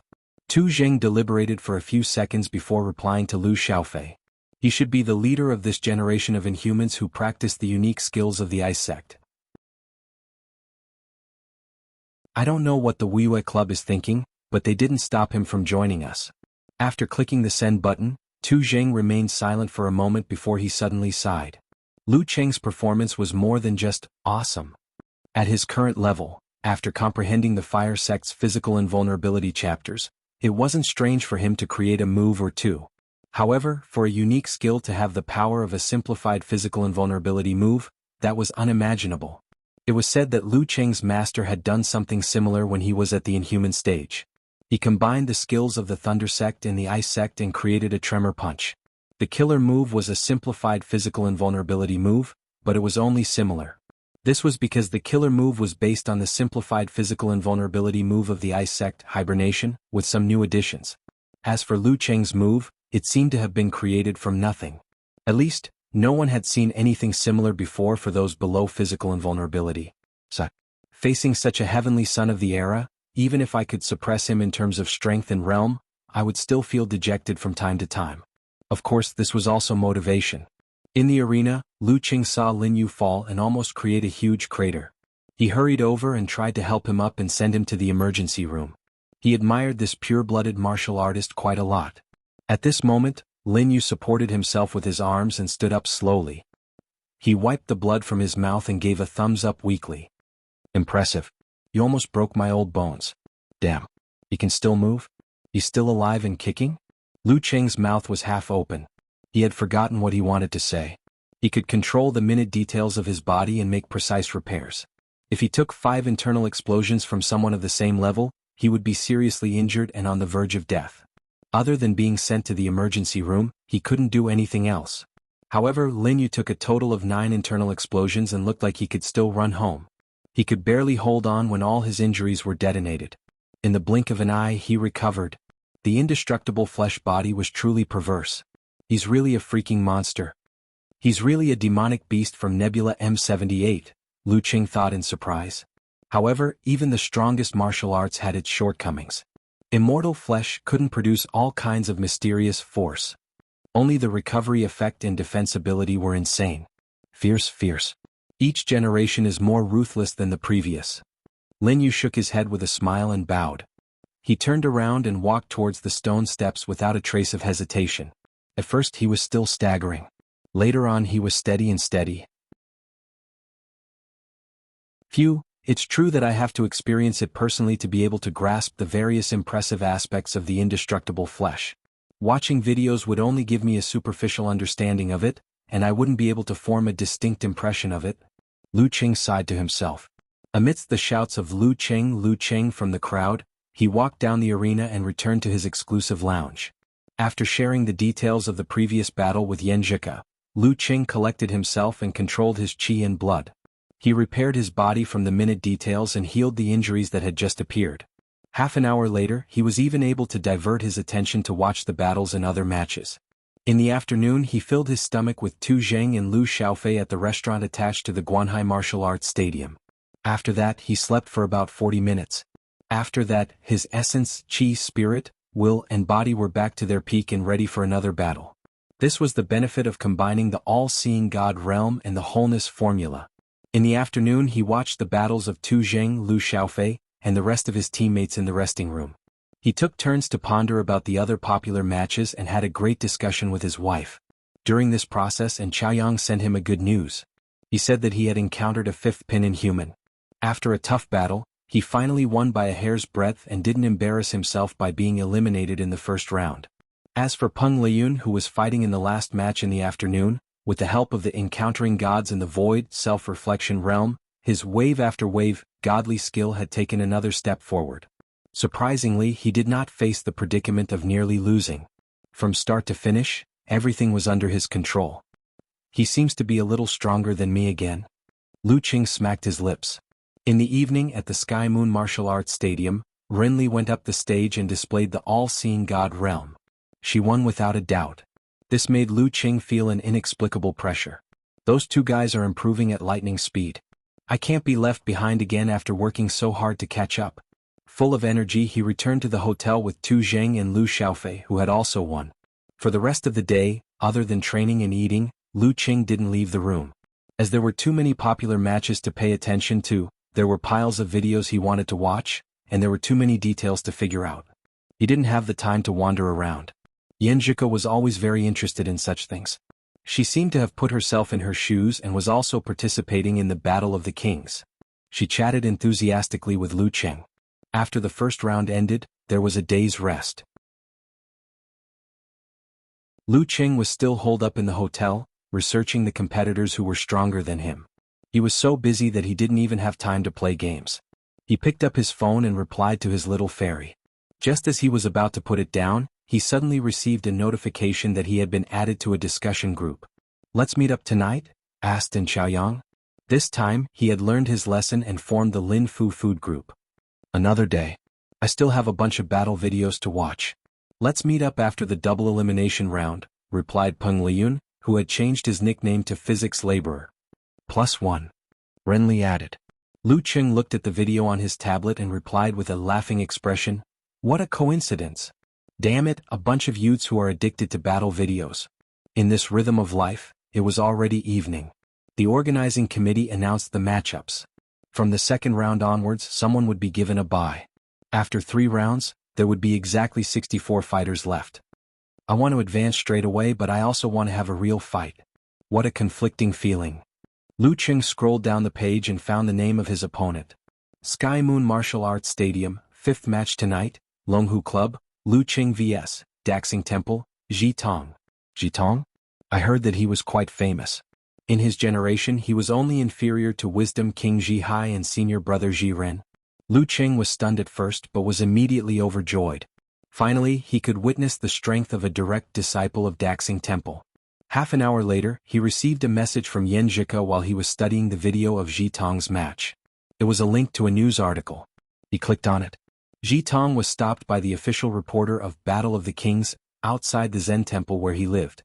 He accepted the interview. He put his palms together and said, "Namo Amitba. A monk doesn't lie. This humble monk wants to win against almsgiver Lu. The video ended and the reporter commented, "He also has the strength to win."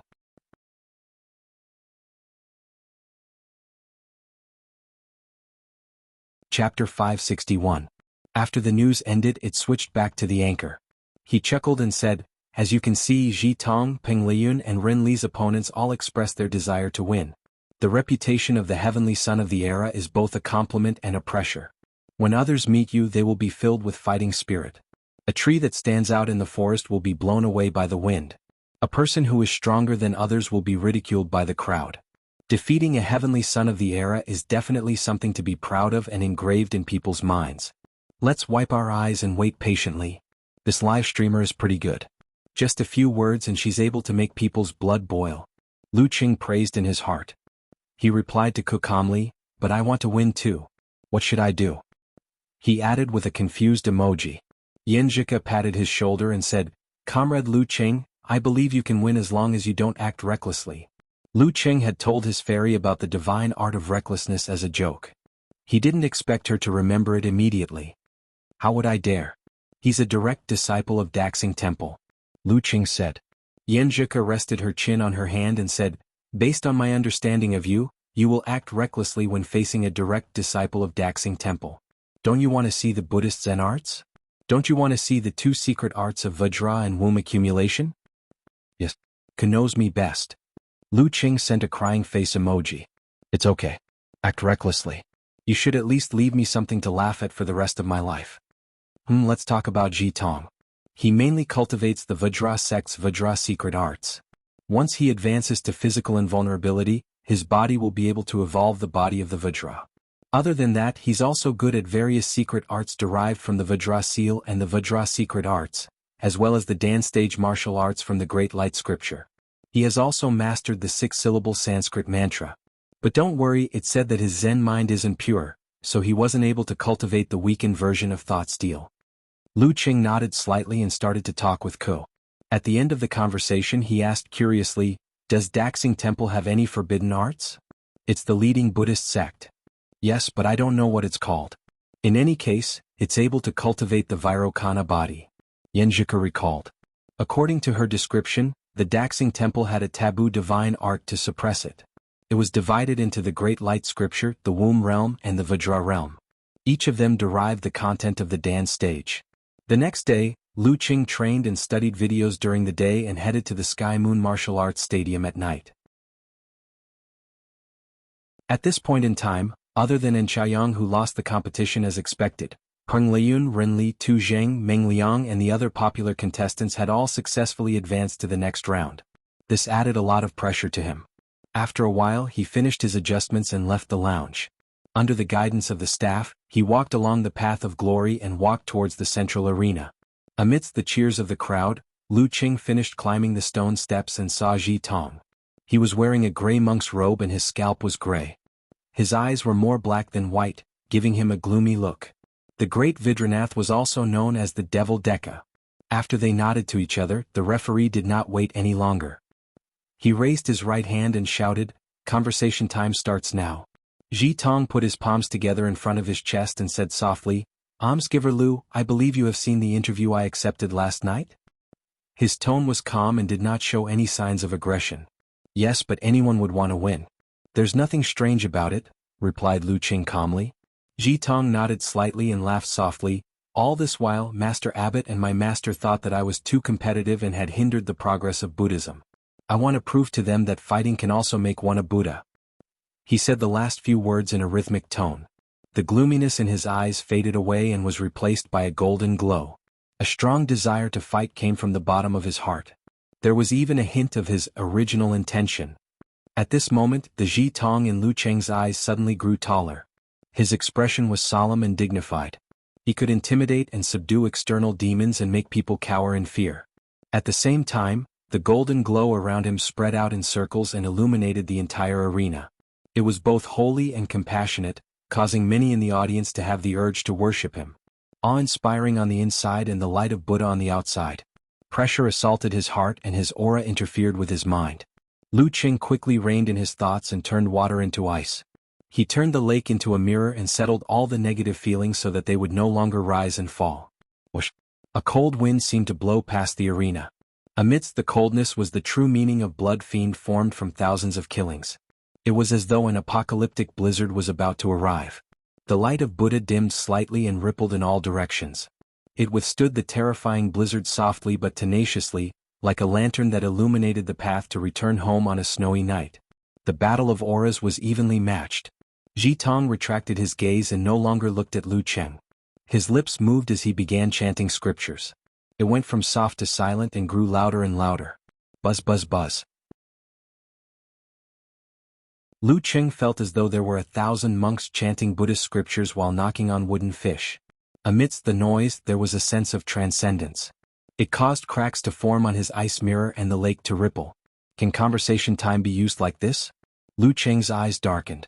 He took control of his body with the stance of all-seeing God. Thump, thump, thump. His heartbeat grew louder and louder. It contained the whistling of the blizzard and the swinging of weapons. Thump, thump, thump. Ji Tong felt his heartbeat quicken involuntarily, resonating with Lu Cheng's chest more than 20 meters away. His blood flow was impeded and his head was spinning. Just as the two were exchanging blows across the air, the referee raised his arm and waved his hand. He announced loudly, "Begin." The second round of the Battle of the Kings preliminaries had officially begun. Kacha. Ji Tong took a step forward and stepped on the lotus flower. In an instant he was 5 meters away from Lu Cheng. The light of Buddha around him had yet to dissipate. Without stopping he shook his right arm. His palm seemed heavy but was actually swift. His skin was golden as though cast from brass. It was the great Vajra palm derived from the Vajra seal of the Vajra sect. Bam! This palm strike solidified the air in front of it, causing it to condense inch by inch into a steel plate that headed straight for Lu Cheng. The second attack was the chi followed by the palm strike. This way, if the enemy tried to parry, the air current steel plate would consume most of his strength, giving the subsequent great Vajra palm a huge advantage. Lu Cheng didn't move around. He calmly withdrew his chi and blood and exploded his Dan force. Then he pulled his arm, bulged his muscles, and threw a punch at the solidified air current. Bam! The steel plate scattered and the air current turned into waves. A pale golden palm struck out from the eye of the storm and was about to hit Lu Cheng's fist. Without much resistance from his opponent, Ji Tong could shatter the bones of a martial artist of the same level with a single palm strike. At this moment, a muffled explosion sound came from Lu Cheng's fist and wrist. His exhausted attack was rejuvenated and moved forward another inch. The 15th style of the fire sect, jet spray. This was another type of application. Bam! The pale golden palm shook as if it was about to shatter. At this moment, Ji Tong extended his other hand from his waist. Fast as lightning. He curled his 4 fingers and extended his thumb to poke at his opponent's abdomen. The pale golden light of Buddha turned into 2 colors, pure, clear, dangerous and terrifying. Vajra seal, demon vanquishing finger. It was good at breaking through the heart and could restrain divine kung fu like golden bell shield and immortal flesh to a certain extent. Lu Cheng's stance was perfect. His left fist didn't lose its position. He swung his arm down, bringing with it a blazing fire. Poof! Just as his fist came into contact with the thumb glowing in red and green, the flames immediately extinguished as if they had never appeared. The strike that could split gold and stone didn't produce a shattering sound. Logically speaking, a clenched fist should have the upper hand against a finger. However, Ji Tong's demon vanquishing finger was so hard that it seemed to have stepped into the realm of Vajra. Bam! Failing to hit, Ji Tong swung his right arm as if he was waving a monk's staff. With layers of pale golden light of Buddha, he smashed it in front of Lu Cheng. It seemed like he was going to smash Lu Cheng's body and block. Vajra sect, Mad Devil's pestle derived from the secret arts of might. Lu Cheng didn't have time to dodge or perform force concentration. He shifted his center of gravity, straightened his back and swung his arm upwards. His fist rubbed against the air as he put on the unusually heavy red gloves of flame. The 13th move of the fire sect, scorch. Boom. An explosion swept outwards. Lu Cheng's fist pressed against Ji Tong's forearm. The golden skin caved in as the light of Buddha and rain of fire fell. Immediately after, Ji Tong's arm swung back while Lu Cheng's fist swung back. Their tendons and meridians were sore and had to be relieved. Ji Tong took a deep breath and resisted the negative effects with the body of might and wisdom. He raised his left arm, turned his palm into a knife, and chopped down at high speed. Bam bam bam.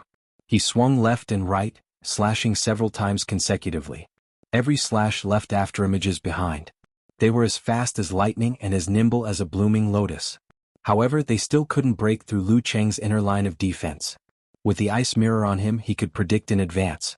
Be it with his fists, palms, arms or elbows, his defense was impenetrable. Bam bam bam.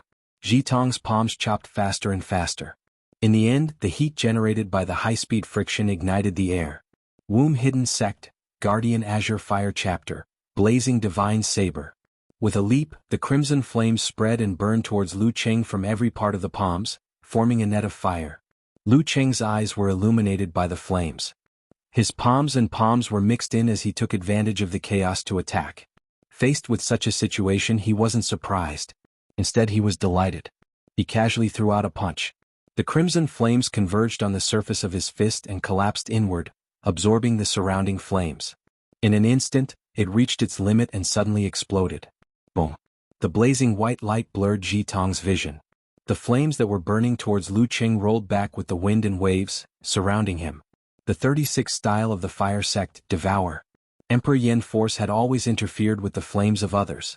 Emperor Yen, the sovereign of fire.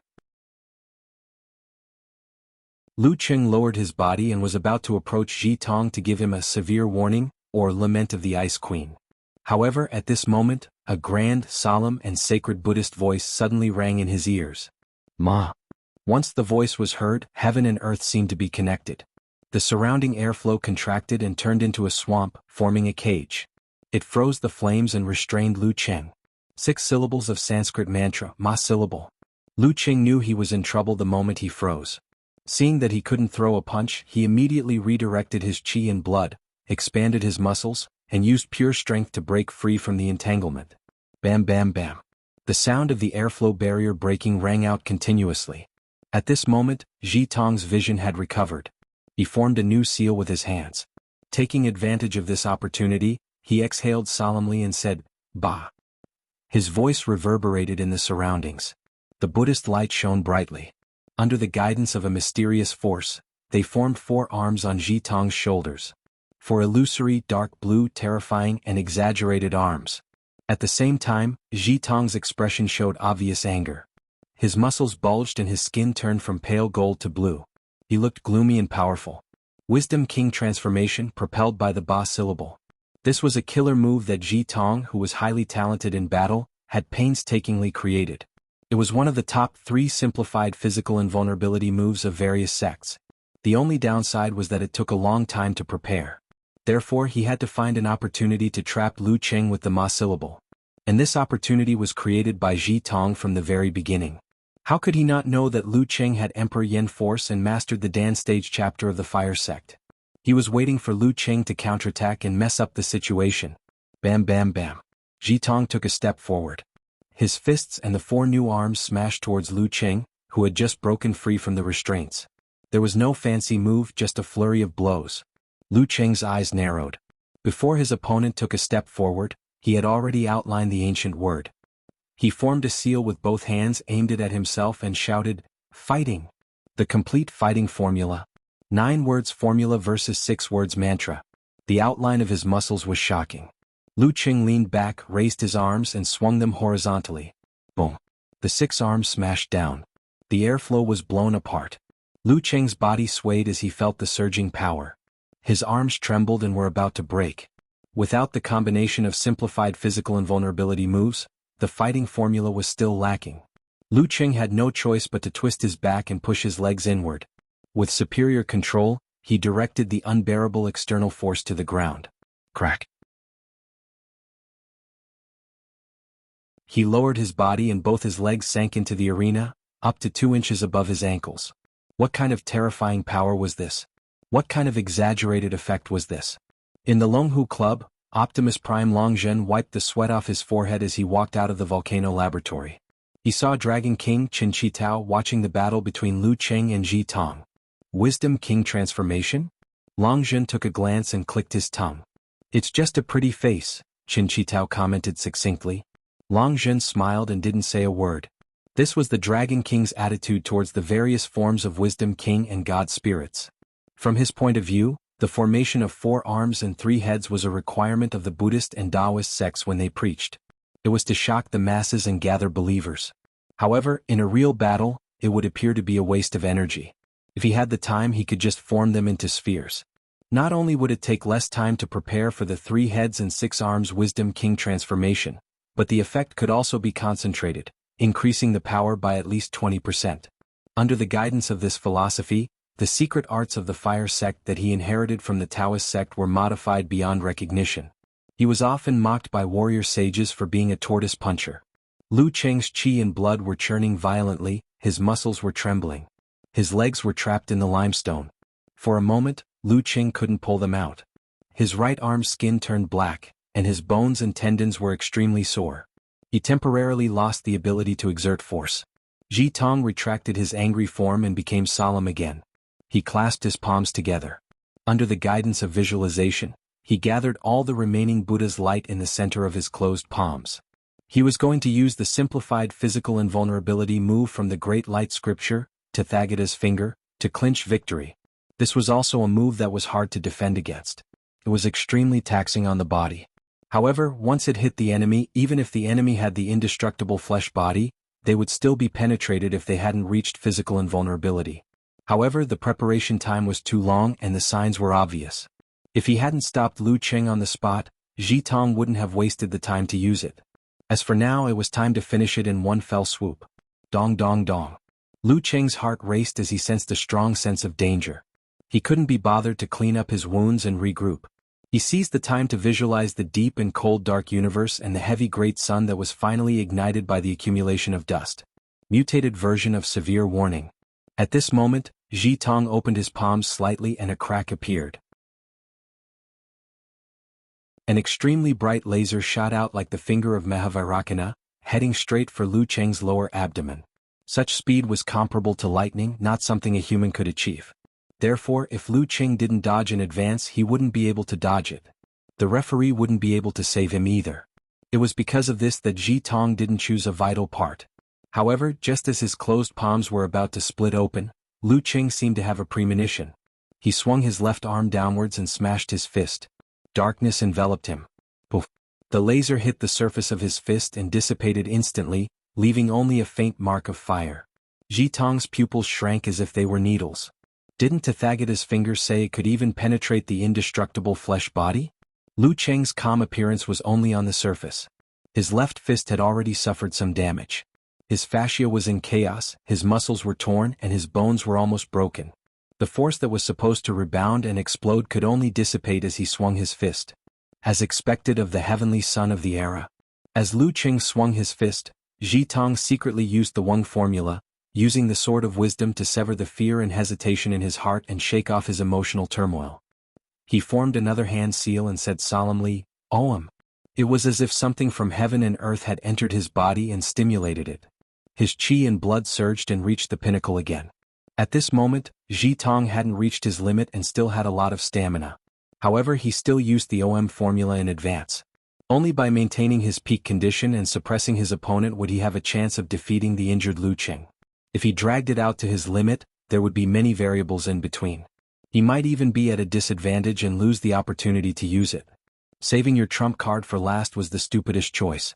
In the blink of an eye, Ji Tong's condition was refreshed. Once again he emitted circles of Buddha's light.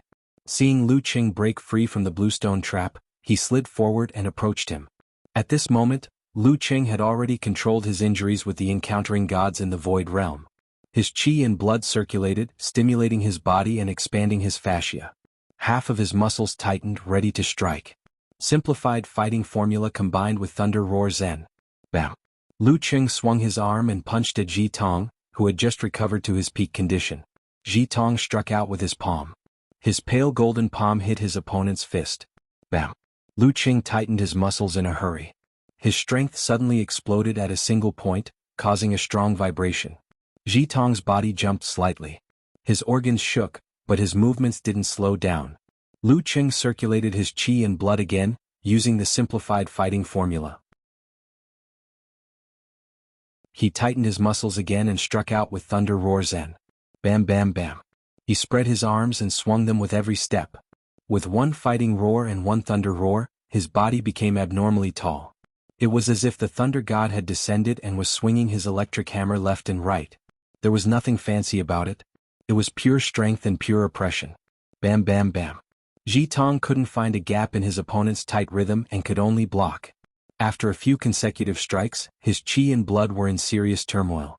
His organs were shaking and his muscles were trembling, making it difficult for him to exert force. Wuxia Province, Mozhang. Seeing this, Geezer sure clicked his tongue and said, "This brat finally has some of the demeanor of, the old me when I killed an inhuman with 19 thunder roars Zen." After 5 punches, Lu Qing slowed down and changed his rhythm. Taking advantage of the fact that Ji Tong's eyes were still unfocused and the vibration hadn't been suppressed, he made the thundercloud appear in the darkness and let the sound break the ice. Bam! He struck again, smashing down from above. This time it was slightly different from before. Severe warning. This was necessary to control the rhythm of the battle and also because his fighting formula had reached its limit. Bam! Ji Tong instinctively blocked with the Vajrapalm. His vision turned black and he felt cold all over. He seemed to have lost consciousness. Lu Qing took half a step forward and visualized Emperor Yen, compressing his fire force. His eyes widened as if the fire god Zhurong had appeared in the void. He punched out with his left fist, aiming for Ji Tong's waist. Boom! Ji Tong's mind was stabilized with a hum, and he quickly broke free from the freezing of his thoughts. He barely managed to block the attack, but the power of the implosion completely triggered the tremors that he had been painstakingly suppressing. His organs and tendons were also damaged, and his legs that wanted to dodge temporarily lost their strength. As his body trembled, Lu Qing straightened his back and threw a punch. It was the same size, the same power, and the same internal explosion. Because of his encountering gods in the void realm, his internal explosion punch was much simpler and shorter. He could now take advantage of his opponent's delay due to the vibration and injuries. After a boom, Lu Qing raised his left arm and raised his right fist again. Another internal explosion and Dan Tian, not giving his opponent any time to adjust. Boom! Ji Tong's palm pressed against his lower abdomen. He felt something exploding in his body. His mind buzzed and his vision turned red. Blood flowed out from the corner of his mouth.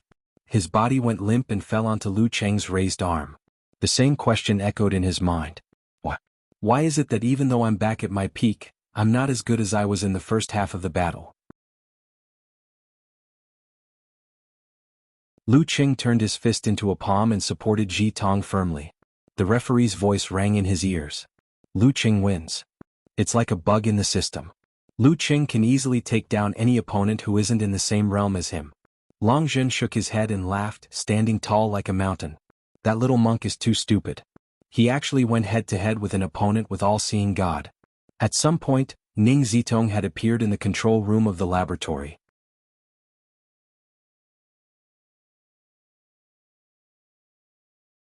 Chapter 562.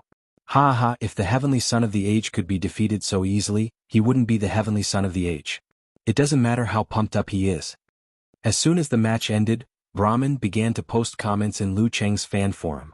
She was in the most leisurely stage of her life after graduating from junior high school. A heavenly son of the era should be the one to make his opponents, who are full of fighting spirit and explosive seed, lose without any temper. A plumber eating mushrooms echoed. The realm of all-seeing God has greatly increased my combat strength. Unparalleled Dragon King replied absent-mindedly. Eternal Nightfall Yen Shaoling said, setting off Firecracker's expression, let's not talk about these useless things. Let's go crazy together. Get your hands ready and prepare your precious resources. What resources do you have? Laughing sinisterly expression, Okamoto's fan said. I have resources from all kinds of old and young idols starring in TV series. More than 2 T's. Motherf asterisk her, I used to put it on the internet and almost lost it. Yen Shaoling replied with a crying expression. You just defeated Ji Tong, what resources do you have to share? The real opponents are still to come. Not to mention the old grandpas, there are still Ji Ren, Meng Liang, Go Wen, Wang Xian, Ren Li Jing Shiduo and Peng Liyun. You might meet them in the 3rd round. Even if you don't, you won't be able to avoid them in the double elimination round of the top 64. Unparalleled Dragon King stopped Yen Shaoling's celebration. Let's celebrate after we defeat one of them. Actually, it doesn't matter. Other than Ren Li and Peng Liyun, the rest have been at the inhuman stage for a few years. It's normal to lose to them. I have a good mentality. Rolling expression, Yen Shaoling said. In the resting room of the Guanhai Martial Arts Stadium, A monk in a gray robe was watching the battle between Lu Cheng and Ji Tong. His face was thin and oval with a broad forehead and drooping eyes. He was Daxing Temple's senior brother Ji Ren, who was said to be a mighty one who could reach physical invulnerability within a year. After pondering for a while, he suddenly stood up and stepped on the ground.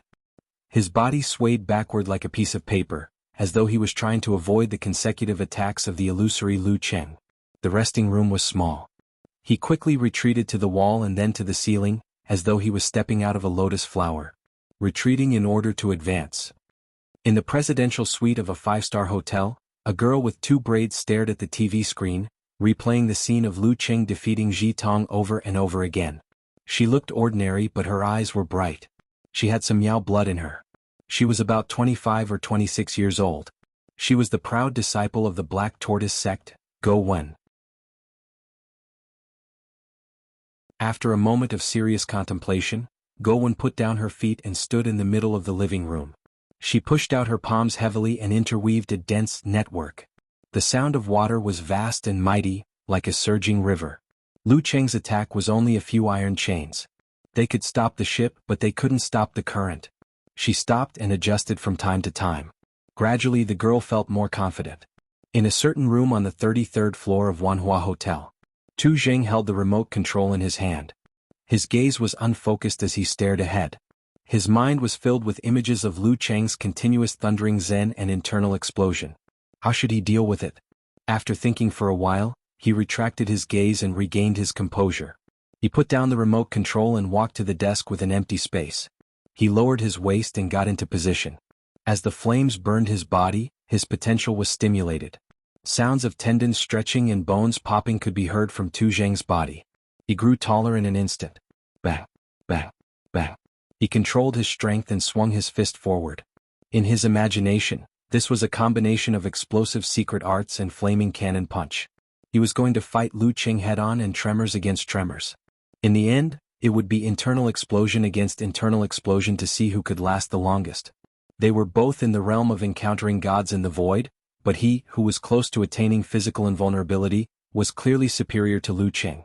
Rather than battle strength, it was better to compete in levels. While the popular fighters were imagining how to overcome the situation, Lu Cheng bowed and watched as Ji Tong was helped to the emergency room. His injuries weren't fatal but they were serious enough. In comparison, Lin Yu, who could leave on his own after taking 9 internal explosions, was like a transformer. His qi and blood circulated slowly, stimulating a certain part of his body. Lu Cheng, whose mind was empty, was full of energy again. Both his arms and fists were badly injured, and there were some internal injuries as well. He had to quickly control the fine details and mend the cracks, so as not to miss the best opportunity and affect the competition the day after tomorrow. This also required an abundance of energy to control the realm of all-seeing God. Hence, he secretly used the simplified wholeness formula. After secretly mending, Lu Cheng walked down the stone steps amidst the thunderous cheers and took back his phone and other items from the competition supervisor. Just as his screen lit up and he logged into the app, he saw a message from Yan Zhika. What a pity. You almost lost. Shouldn't you be happy that I won the competition? Lu Cheng slowed down and replied with a laugh. Yan Zhika replied shyly, I'm a little disappointed. I didn't even have the chance to laugh at you. Only a little disappointed. That means you're mostly happy? Lu Cheng pointed out with a smile. Yan Zhika replied, covering face expression and sighing expression. Don't expose me. At this moment, the official reporter of Battle of the Kings walked over and blocked Lu Cheng's path with a smile. He smiled and said, I finally have the chance to interview you. Not every match had an interview after the match. Still 3 questions? Lu Cheng asked with a smile. Yes. The reporter with a longer face pondered and said, in the match between you and Ji Tong, why were you on par with him in the first half and even at a disadvantage? Why did you suppress him in the second half and leave him no chance? Lu Cheng thought about it seriously and said, I didn't participate in the competition purely to win. I also hoped to learn more while winning. I wanted to see different kinds of martial arts and increase my accumulation. The secret arts of Daxing Temple are indeed extraordinary. I almost lost. Really? I see. The reporter nodded slowly. After a few seconds, she suddenly froze and realized something. Lu Cheng's high-sounding explanation, in other words, was equivalent to him not being serious at the beginning because he wanted to experience more of Daxing Temple's secret arts? He made it sound so reasonable that even I was sucked in. Well, it's not right to say that he wasn't serious. He just didn't try to seize the initiative and complete the absolute suppression at the beginning. Of course, this kind of thing couldn't be said directly. If Ji Tong was really pissed off, it wouldn't look good when he met the people of Daxing Temple in the future. The reporter didn't harp on the previous question. She smiled and said, "Congratulations on entering the third round of the preliminaries. At this stage, there's a small chance that you'll be matched against those popular mighty ones. What do you think? What else can I do? Fight. I can't deny that many of them are stronger than me. I can only do my best to grasp this slim chance." Lu Qing smiled calmly. "If I can win one, it's a holiday. If I can win two, it's a New Year's holiday. Neither arrogant in victory nor discouraged in defeat." The reporter praised from the bottom of his heart. After the interview, Lu Qing returned to the resting room and focused on controlling his body. He planned to take the club's hired car to the underground parking lot before all the matches ended tonight. That way it wouldn't be too congested. In the stands, a young man with black hair mixed with silver suddenly stood up. He squeezed from the center of the row to the edge like a fish and walked towards the washroom. He knew that his chance to get the Jindan had come. It wasn't that he didn't have the confidence to take down Lu Qing in his best condition. However, it would definitely be troublesome. Once the battle dragged on, it would be full of variables. Regardless of Hua Qing or Lin Fu, there was no lack of mighty ones with physical invulnerability. When the time came, he would be the one in trouble. During the first round, Lu Qing was competing in the morning. He could rest in the inhuman environment and only leave when he was back to his peak. Furthermore, he was accompanied by his teammates, so he didn't dare to act rashly. Along the way, he had forged his identity, sat in an unlicensed car, stayed in a small hotel, and even under a bridge. He had been waiting for this day as a vagrant. Now Lu Qing was exhausted after the battle. He might even be injured. Furthermore, it was nighttime. He definitely had to go back to the hotel to rest. Gutong wore an ordinary black t-shirt and casual pants. He disappeared from the washroom corridor without attracting any attention. He had covered all his emotions and thoughts with a secret technique so as to avoid triggering his ability to sense danger. With one more round to go, Lu Qing opened his eyes. His injuries were about 50 to 60% better. He yawned, packed his things, and walked towards the private elevator on the other side, preparing to head to the underground parking lot.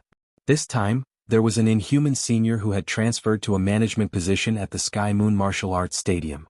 He was also competing at the same time, so he would be returning to the hotel with him. However, he was already in the car waiting for him. Pressing the button to open the elevator, Lu Qing stepped in and pressed -2. After a short wait, the elevator went down. When it reached -1, it paused again.